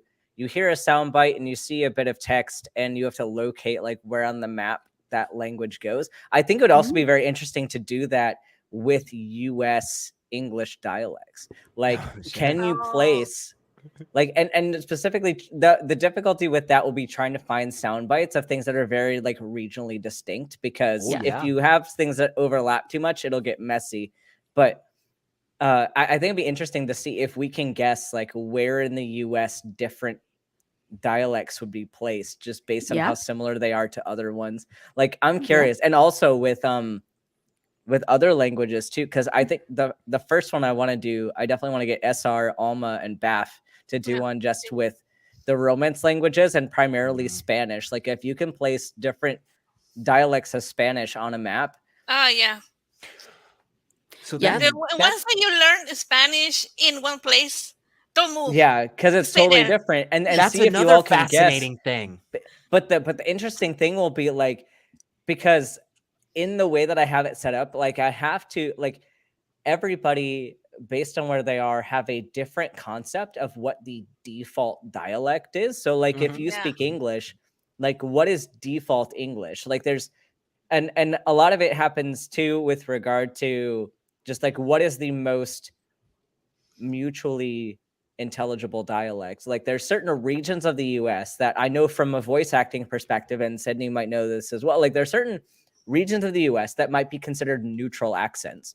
Yeah. Like the Midwest. Like I'm from Colorado, which is considered to be a very neutral accent.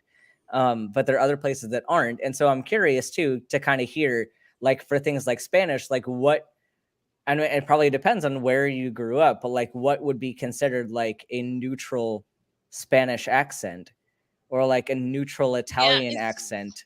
Like a television. Not even the Spaniards, the people who from Spain have a neutral accent. They have like a really different accent than everybody in Latin America. It's very pronounced. Oh yeah. It's very pronounced. And that's really cool to hear somebody speaking a language fluently and then be able to go, oh, this isn't your first language. And I can tell that where you learned this language is from this native speaker. Like, that's really cool. That's a really, really cool thing that language does just across the board. And it's so weird how even in a second language, you know, you didn't speak this for 20 some odd years of your life. You moved halfway across the world. You learned a completely different language. And there's a certain way that you say that you pronounce ER. That just you just had to have learned from somebody from here. And it's like, oh my gosh, actually, yeah, my teacher was from this. And it's like, oh, whoa, that's cool. Like, I was watching a TikTok the other day where a woman said that she's British, her husband is British, they've always lived in Great Britain, and because of one of the shows her daughter was watching, her 3-year-old has an American accent. She's like, say water, and the daughter's like, water, and she's like, say water, you know, water. There was I took a year of French in high school, and like my French teacher was telling us about this person that she knew who was French, but then like learned how to speak English from a Texan, and they had a very unique accent because it was like French and Texan at the same time. That's like people who are Creole. So I went to school on the border of Arkansas and Louisiana, and a lot of our football players came from New Orleans, and like listening to people speak with like a Creole accent, you're like, I know you were born and raised in Louisiana. Why do you not sound like a redneck? Why do you sound so much more sophisticated than the rest of us? It's like a grumbling kind of. And so I moved from Arkansas to Chicago when I was in high school. And I remember one day, not long ago, this was like right before the pandemic, I was walking down the street outside of Union Station where all the trains come. And these 2 guys were struggling with their suitcases and the door. And so I held the door open, and they were like, thank you, ma'am. Thank you, ma'am. And I looked at him and I said, are you guys from Arkansas? And they were like, yeah. And I said, I am too. I did not know that Arkansas had a different Southern accent. Like, I didn't know that until that moment. And I was like, where are you from? Little Rock? And they were like, yeah. And I was like, I'm from Arkansas. That's crazy. Yeah. And like, I don't even have an accent. I really don't have a Southern accent unless I get mad and then I get a Southern accent. But and that's one thing people don't like, this the Southern a lot of people, especially that aren't from the South and haven't grown up in the South and stuff, it's like the Southern accent in the US is just one accent, but that's absolutely not ridiculous. Which is why I want to make this map. Yeah, to see if y'all can place where it's so fascinating. It's so fascinating, especially like in one of the bigger cities, because like pick Charlotte, Nashville, Atlanta, Richmond. There's a handful of different cities that are like, you know, in the South, man. Montgomery down in Alabama even. And like when you're there in the city, because of the diversity, there's a whole range of different accents, you know, but like pick any direction and just drive for an hour, you'll probably be in the middle of bumfuck nowhere. And just like go talk to one of those people, because I promise you they are speaking English. But you know, all of a sudden, man coming out like this, and all of a sudden, you know, you got nothing to say. And you just you're just like, what? One more time? Could you? I don't. You know how it is. Maybe do I take a left or do I take a right? It's like, well, what you gonna do here is you just gonna go up to the stop sign. You can get up there. Once you stop, man, now what you gonna do? You gonna stop for sure. Because if you don't stop, man, they're gonna come get you. You're gonna take a right.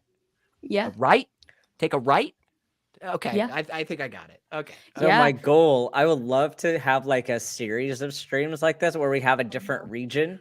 And then like eventually make like, I mean, this would take forever to like, because you start kind of with the general languages and then narrow it down to like specific dialects. But like to fill as much of a map as we could, like of the world, a map of the world as we could. Yeah. Like I think it'd be great to see how correct we can get.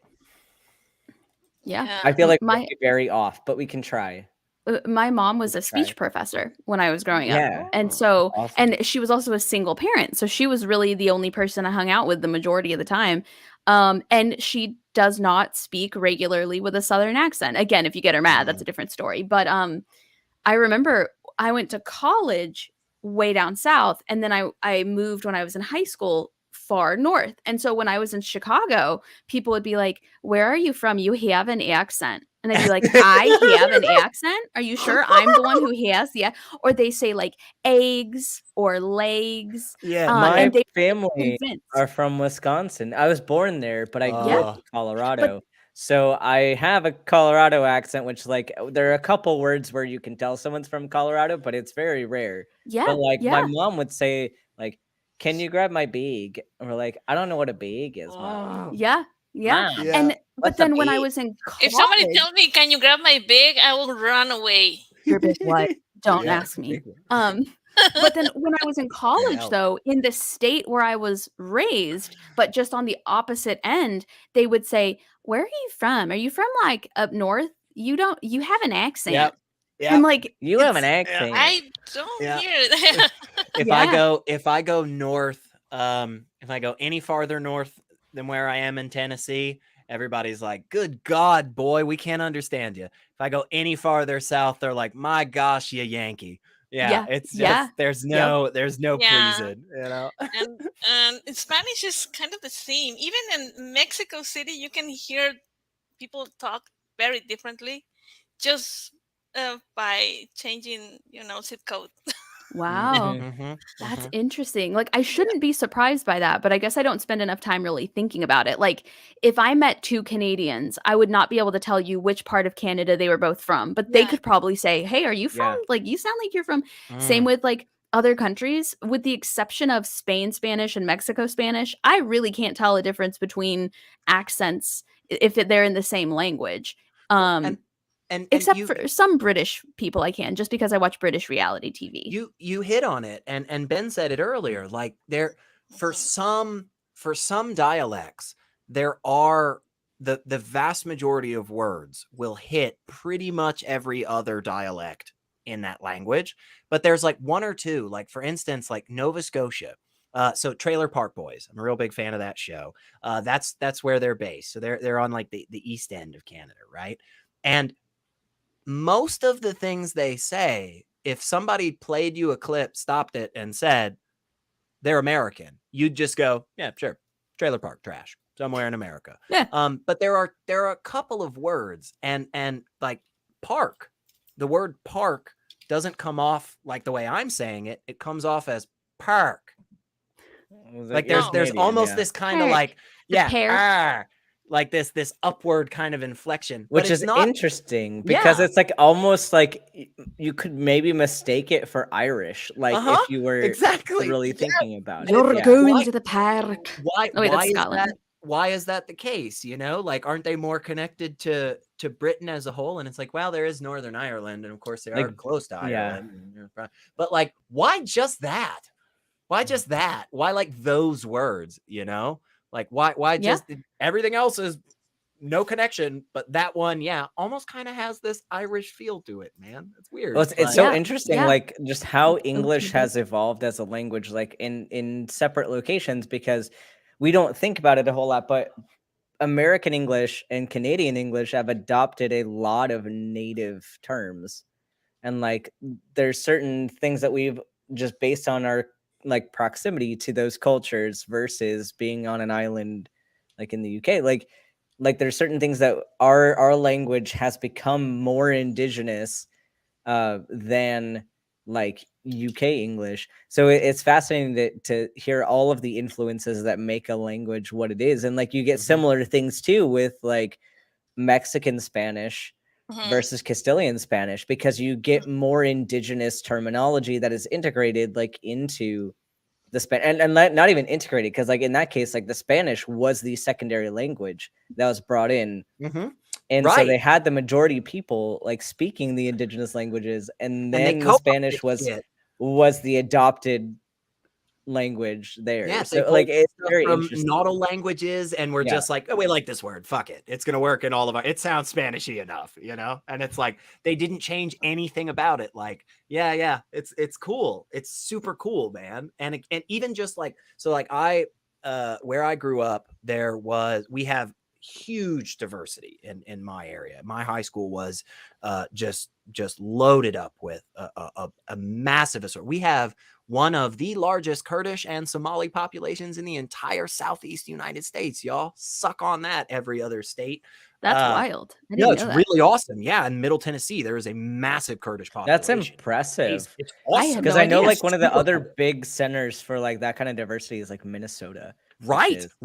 Totally somewhere else, which makes a lot more sense. But nope, for some reason, we have a super great refugee resettlement. Also, our politicians seem to be really against refugees. I don't know. It's weird. That's why I'm surprised. I know.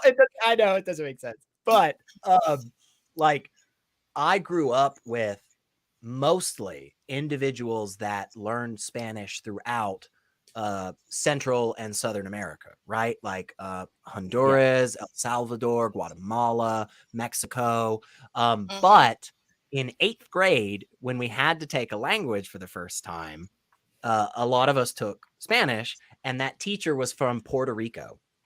And the moment we walked, Spanish in Puerto Rico, the moment we walked out of that class, my friends would turn around to me and be like, no. Say it like this, bro. You sound like a jackass if you say it like this. And I'm like, oh, okay, I didn't. And they're like, nah, she Puerto Rican, man. Don't. Yeah. I swear, it's awesome though. But it would literally be the same. It would be the same for us if some, New Yorker comes in here and starts telling you what's up, trying to tell you all this shit, to talk to you, tell you how you doing, say, hey, look at this, what are you doing here? Come over, talk to me, how you feeling? You'd be like, nah, I would absolutely. It is exactly the same when I am working. You know that I am an interpreter for Spanish. At one point, I remember that I got somebody from Dominican Republic, and she was like, Tania no sabe español, no la entiendo, no. I don't want that, esta niña no sabe español. And she was saying, this girl doesn't speak Spanish, I don't want her. It's funny. Wild. Yeah. Like, and this is why I want to do the stream like with a bunch of people that know Spanish and people that know very different Spanish, because like I want to hear like your interpretations of like what specific features you see in the language. That's like, no, this is obviously like this, because like I don't speak any of them. So I'm like, it all sounds so, like I can pick out certain very big things, but I can't pick out little things. Like I can't pick out vocabulary differences a whole lot. I can pick out like big sound changes. Like, but it's probably the same thing. Like if any of you were to listen to Hindi versus Punjabi versus Bangla versus, like I'm pretty confident that I could make a map of India pretty easily with languages. And then like secondarily, I could make a decent map of Asia with language, like East Asia with languages. But like I can't do anything like with Spanish. Like at most, like, and this is kind of why I want other people to join in on this, because I just like, I'm curious about other perspectives on it, because I can separate out like Spanish, Portuguese, French, but you get it down to some of these dialects and you're like, these sound the same. Like you get some dialects of Spanish and you're like, this sounds Portuguese, or like this sounds French. Yeah, Portuguese, it does shares a few words with Spanish, but not the whole language. There's some dialects in Spain that's like almost very similar to Portuguese. Yeah, very close. Yeah. And there's also the Creole, Spanish Creole. Yep. It's totally different. And I remember one time somebody saying regarding Portuguese, like, oh, that's a spicy Spanish. Spicy Spanish. Spicy That's Spanish. I like that. Yeah, honestly, language is really cool. Like, if you're not a nerd about language, you really should become a nerd about language. I would highly suggest that you start with the knowledge that we have gathered as a human race on Proto-Indo-European languages, because your brain will explode, in my opinion, because you will start to realize, hey, wait a second. There's all these languages that exist right now that have existed for a really, really long time, that we've actually got like historical documents, like thousands of years even for some of these. You're saying that there were languages before that are actually the overarching category for that language today and mine? Is like, yes. Right. And yes. Like going back to the whole thing, like we go to Proto-Indo-European, like you're getting a precursor to, like, I mean, we have, like, we're talking about the Romance languages and we're talking about like the North Indian languages. They are all the same language family and they're so distinctly different. Like not the South Indian languages, because those are totally separate, but like Hindi is the same language family as Spanish. Like, and you can see the connection still to this day. You can if you study the grammar. It's fascinating. So you can tell. Yeah, it's wild. It's really cool. It's really cool. I don't mean to take us off topic, but there's somebody in the waiting room. SR and I will talk about this for hours. Like, you have to take us off of this. You have to. And I just want to make sure it's not somebody who's going to flash me when I bring him into the stream. Pendulous bosoms. Does that sound familiar to anybody? No, it doesn't. It might be stool. No. It sounds like stool. I mean, I'm a risk taker. This might be Sydney's first exposure to stool, and I'm so ready for it if this happens. We're already over time, so at this point, bring him on. Bring him on. Hi, it is stool, not Kami. Yeah. Okay, so before he unmutes, Sydney has not met Stool yet, I don't think. I'll let Stool in. He can take over. You'll meet Stool. Stool is Stool. That's all I can say. Welcome, Stool. Oh, I think I know Stool. I played with him Among Us. Let's see if he unmutes. Sure. Like, yeah, he might just want to be here just to let us know that we've got his presence. Oh no, he's gone. now he left because he's a commie pervert. Well, you built it up so much, Now he felt like he had to live up to it. Performance anxiety. Well, he works. Great. We love Stool. He works better though. He works better when he's not, hyped up. He doesn't need a hype man. He's one of those. He's one of those entertainers that comes out on an empty stage with nothing more than like a. And now your feature presentation, and then just this. Well, I just figured I had to warn Sydney on her first interaction with him. Somebody in the comment says, "Do we get a stool sample?" Oh, well, half of my lore is based around stool. So stool says like half of the things, over half of the things that become lore on my channel. So I just want to reiterate the comment you just made, which is half of the lore on your channel is because of stool, or is in reference to stool, or is from stool. I just think that's a great quote. I love it. It's great. I'm gonna go tell people for years now, like, yeah, did you know most of the things on Dr. Ben's channel actually come from stool? Yeah, it's true. Yeah. It's actually true. The monkey department was all a stool thing. So layers on layers here. Oh, I feel like as a doctor, you probably deal with stool way more often than you want to. And by that, I'm talking about poop. I'm not talking about. Come on. I'm loving this. The child inside of me is just dying laughing right now, pissing himself laughing so hard with all these poop references. Honestly, I love it. Pendulous Bosom says, "I'm not weird. I like the chocolate." Okay. Thank you. And that is a completely separate thought chain from the last conversation we were just having. I just think that's important to say. You should unmute and talk because I missed the difference your voice. Between a period and a comma, right? A comma is like, the difference between a period and a comma is a box of tampons. Yes. Have some got him respect. again. Gosh. How are That's there the not? difference. How are there not more likes? Why are people not giving money? Like the well, you know? I'm gonna. We admit, have been killing it. We have been killing it with these jokes. I feel like I want to end on that high note. That was a really good joke. I want to end on that high note. It's 8:00. I know I kept you guys like 30 minutes more than I said. And I'm gonna be honest, I'm scared of stool. I don't know. I'm afraid they're gonna take their camera off and it's just gonna be a dick there. So I'm too scared. I made it the that whole has not pandemic. happened yet. That has not happened yet.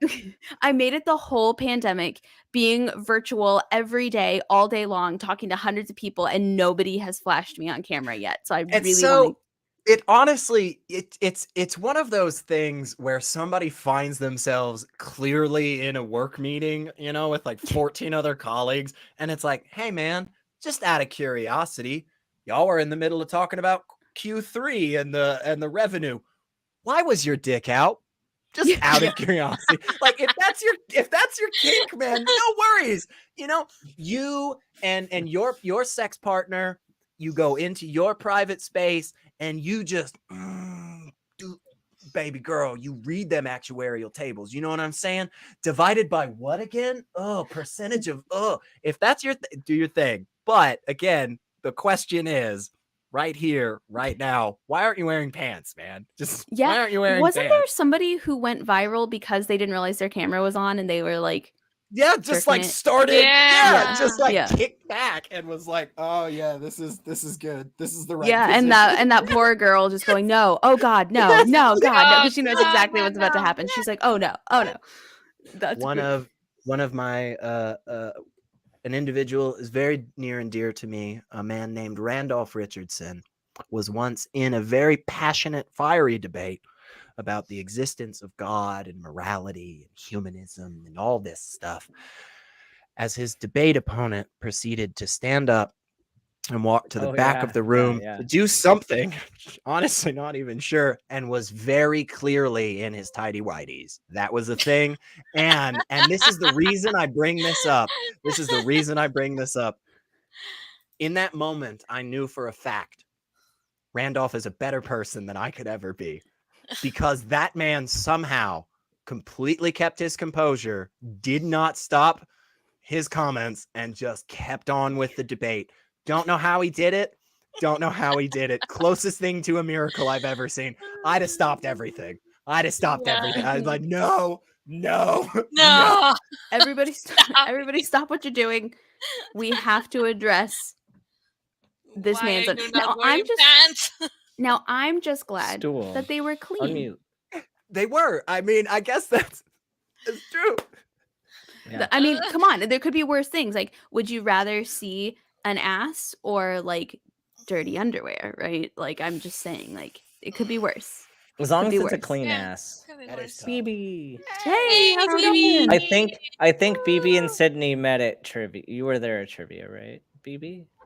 I don't believe we've met before. Maybe not. Oh, maybe. Okay. Sydney was there for trivia for a little bit, but I think it might be a night when BB wasn't there. But this is my friend BB. She's great. Nice to meet you. Thanks for joining us. Yeah, she's a quality member of the earlier, community, and BB? to have her on streams more. Why weren't you here earlier, BB? I was taking a bomb-ass nap. Okay, now that's fair. That's totally fair. I thought you were going to say a shit, and I'm glad that you said that. Yeah, I'm so glad you didn't say that. That's what I did think was going to be said. I feel bad that I can't highlight the comments right now. I don't know why they froze at 7:00, but I am reading the comments for anybody listening and watching this on YouTube. There's some good comments here, but what I can't. What were we I don't talking know. about around then? Because it like the first 30 or 40 minutes got a little. Maybe YouTube was just like, okay. I mean, I don't know. I don't know because it much. didn't freeze on YouTube. Where our live stream is still going, but I don't know. Okay. I'm not sure. That's a good question. Is this the first time that I maybe got like paused for saying something? Do they do that on StreamYard? I hope they do. I'm going to pretend like they do, and I'm going to pretend like I caused it. I mean, Stool didn't even show his face or his voice. True. So, I mean, like, the most extreme thing that could have happened, like, wasn't even that obvious. So, which, Sydney, we will get you a proper Stool introduction at some point. Maybe I should show you our lovely SR's introduction to Stool, because that was a fun time. I have the a clip first of it. time It was great. that I came face to face with Stool, Sydney. This is the video you need to see. Okay, I'm going to send it to you because it's quality. I genuinely love these comments. Every time we talk about Stool, I am just grinning ear to ear. It makes me so happy. And Ben loves Stool. That's the thing, you know. Just like he's weird as fuck, but for some reason we keep inviting him back places. That's right. Ben likes Stool because Stool is different from what you get in your average day-to-day life. Because he's a chaos gremlin from the UK, and that's all you need to know. He's a chaos gremlin. Oh, now Neil 604 Atheist is here in the comments. Neil, has Neil seen the puppet yet? I don't really. Show him the puppet. Show him. I tried to show him the puppet on a stream earlier this week. I don't know if you saw it though. He may have been in and out. You gotta see this, Neil. You gotta see the puppet. Come on. Come on. You've been with us the whole time, Neil. You've been with us the whole time. The resemblance is uncanny. Hey, come on, man. You gotta. There we go. Oh, cool. So the Twitch comments are now updating. So that's good. If anybody wants to head on over to Twitch to cuss me out or something. Oh, somebody on Twitch is calling BB and Sydney. Hair is too short. He says the hair is too short. Your hair is too short. Yep. So what's your story, BB? Like, what a question. Yeah. Story for what? Like my life? Yeah. What are you about? Where are you from? Day you were born, start there. Okay, so I was born in July. The year of our Lord, 1997. Okay, I'm older than that, but still July. July. Me and our friend OA are almost birthday buddies. We're 5 days apart. Huh? Why didn't we have a July birthday bash? We should have done that. I think it's because your life, you organized. Probably I was probably working. That's probably what it was. Yeah. I was working.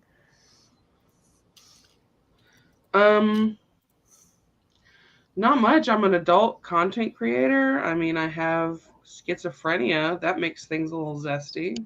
Oh. Like, yeah. I'm kind of boring. Cool? No, BB, you're not boring. BB, I was going to say, you just told me you were a schizophrenic adult content creator. I don't know where you live, but where I live, that is not boring. Well, and BB comes from a family that has some more religion in it, and has left that. So it's like a lot of us has a very similar story to bond over, the fact that we've all left religion of some sort. Well, welcome to the club, BB. We're glad to have you. Thank you. Well, glad to you're be welcome. here. Yeah, glad to have you.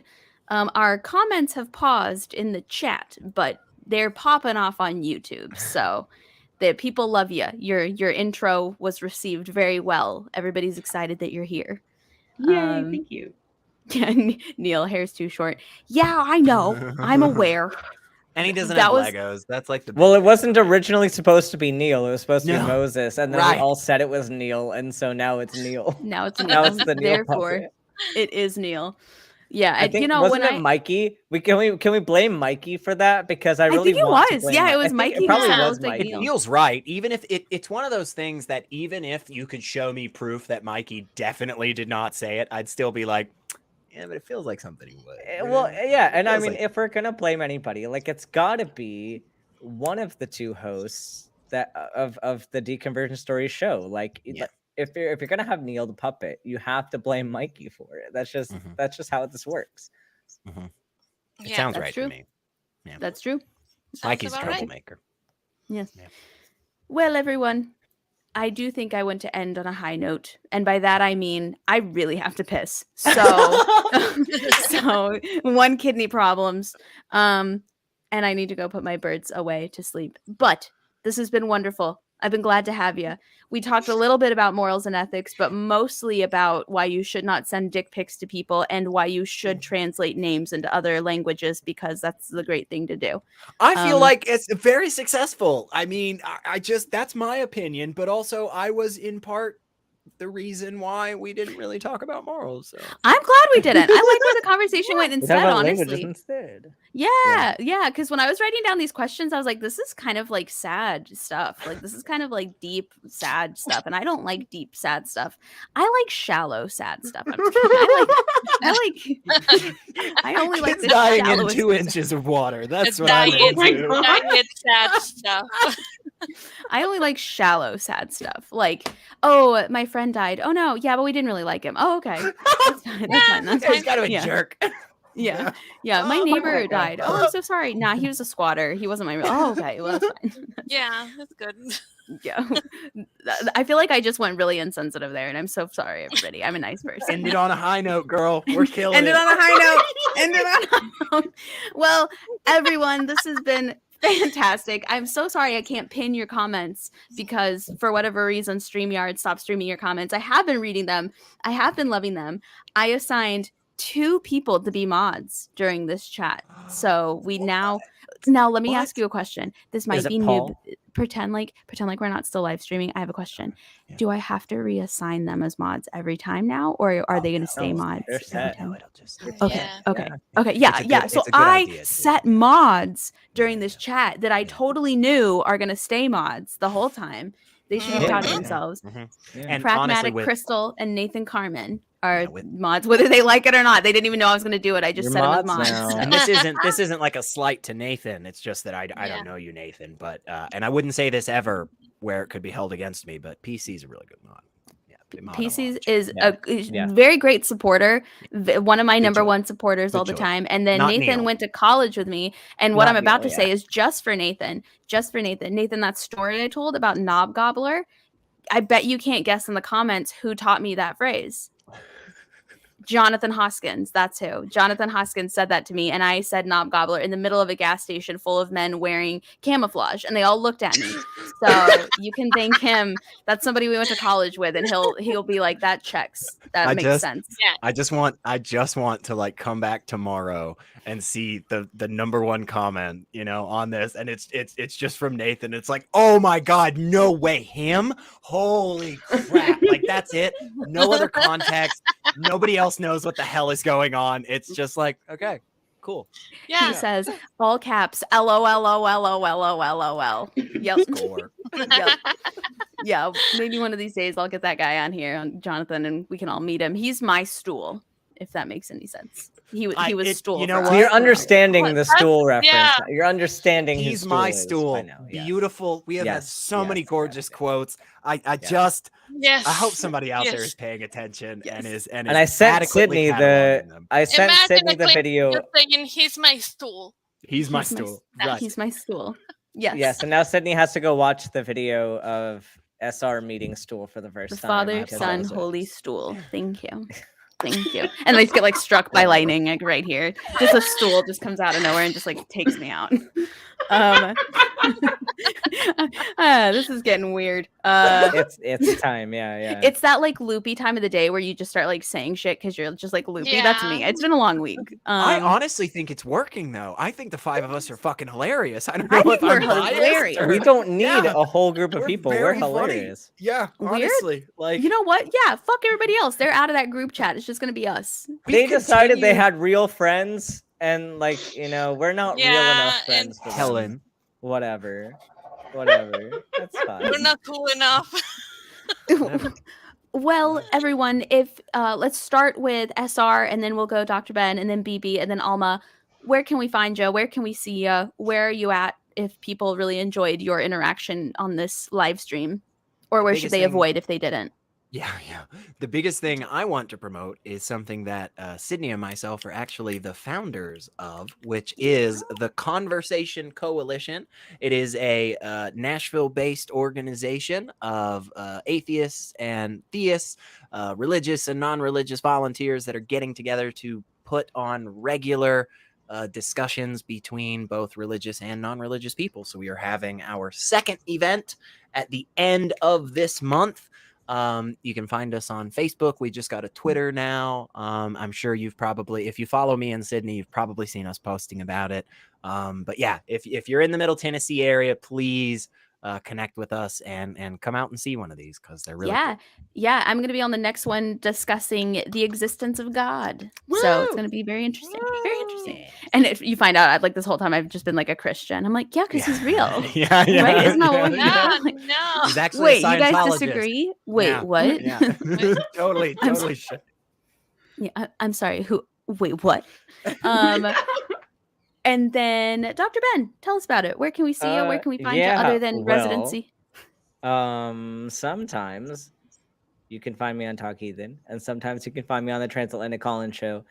But I just was doctoring at night, and now I'm going back to doctoring during the day. So that's where you can That was find a me. quick turnaround, I feel like. Yeah, we have 2-week blocks, which is super nice because if you hate something, you only got to. We have more like blocks throughout the year. That means like I'll have to go back and do nights again later and stuff. Yeah. But you only have to survive for 2 weeks at a time. So if anybody like really wants to find me, the ER is probably the way to do that because they're gonna call me and be like, "Hey, we're admitting this person," and I would be like, "No." It's not a great thing to say. Careful what you wish Think for. about that. Yeah. I know if they're you gonna find me. me Now. Just well, go to the ER. Go to the ER. I'm not gonna tell you which ER, but one of the ERs will get me going I there. don't know. Goes to juggle all the some ER. lit One of them. dynamite for a Good, second. good. One We'll be ER done. in the United States will have me coming to admit people. So Everybody disperse. Find Dr. Ben. everyone find find this. ER. Yeah. Perfect. And then BB, I posted your link tree in the chat, so people should have Thank you. access to it. But yeah, those I'm guessing those are all the places we can find you. Mhm. Perfect. Awesome. And do you have like Patreon on there and stuff too, or? I do not. I have I'm other looking. ways to support me. Yeah. You should I get a usually- Patreon though, so we can support you there as well. Yeah, you should. Get a Patreon. You should. But Oh, I if see. Yeah, you're- you got Twitch, Twitter, Discord. Yeah, all sorts of stuff. Merch. Oh yeah. Very cool. I stream on the weekends from noon on Twitch if I could English. Saturday and Sunday noon Central Standard Time. I just do random stuff on Twitch. We grocery shopped last week. So That's The awesome. best, some of the best ones are where she goes on Zillow and looks at like big, like mega mansions, and like rates them on if she would want to buy them or not. No, it's I like usually great do. fun. Can we do a live stream together where Yes. I just have you on this channel and you just show me the magic Yes. of because that's I would love to just be a part of that, to just host that on my platform. I have That would be so many amazing. saved. That'd be amazing. Yeah, well, thanks for joining us. It's nice to meet you. Thank you. And then Alma, where can we hear you, see you, talk to you, learn about you? Okay, well, I am usually in the Spanish channel, Nuestra Experiencia Tea. And sometimes I am in Skeptic Haven with Women Atheists Unloaded. And that's pretty much it. I do not have a channel because I'm lazy, but I like to cooperate on the. Yeah, Well, well, and because it you're sounds not like real, you're a on. cartoon. That's true. Yeah, that's also true. Yeah, not That real. probably gets in the way of establishing a brand. Honestly, is like not being a Exactly. physical being. Tangible. Yeah, yeah. And I feel like you're on so many other channels. It's like, why even have your own? You're on a bunch of other ones. It's not like you're not out there. So Oh, thank you so much. yeah, Yeah, yeah. sometimes I just go through random channels just to bother everybody and to pull the rug out of the feet and stuff like that. Love it. I love it. Well, guys, thank you so much for joining me. I appreciate you sticking around and hanging out way longer than you were supposed to have wanted to, but I respect having you here. We're gonna add 1980s bra to the screen. Is your mic working now, Stool? Huh? It's just like a TV in the background, I think. Oh no, he's whispering. SMR. It's Guys, full SMR. Sydney only has Cool. one kidney. Don't forget about that. Right. Okay. Can we talk about how my dad refused to name me anything that rhymed with anything because his whole life he went by Kelly Smelly Jelly Belly and he hated it. So he named me Sydney. And the one thing it rhymes with on planet Earth is kidney. If That is that's not proof of God, God. I don't know what is. I'm sorry, but thing. that is way too much of a coincidence. So, and Nathan can probably vouch for this if he remembers. Wow. So when I was in college and I ran for homecoming, everybody was like, vote for Sydney or she'll lose her other kidney. Like, ha ha ha. Oh no. Yeah. Yep. That's horrible, but awesome. And That then, is so- and then the Red Cross came to our campus and started handing out like free shit. And one of them was a stress ball in the shape of a kidney, and the left one, which is the one I need. I wanted to kidney punch is my that favorite person. organ. I have to, Yep. like, not even shitting you. Like, it is my favorite organ. So It is now, but I didn't know that before. And now that I only have one, I take really good care of it. I'm So so happy right now. I think Stool wants to sing us a song before we leave. I think Stool just Okay. flushed a toilet. That's what it sounded like. I want full manifest on everything. That is a TV. Okay, that's not Stool's voice. That is a TV. Thank you, Stool. Thank you. All right, everybody. Well, this has been Megastream. Join us in the future for more Megastreams. They're already planned on the channel. I don't remember what the dates are, but they're up. They're there. We'll do them on Saturdays. We'll do them on Fridays. We'll do them on Tuesdays and Thursdays and Mondays. There's a bunch of different options, so you can join us. But other than that, I hope you guys have a great night. Stay safe and drink water. Bye bye.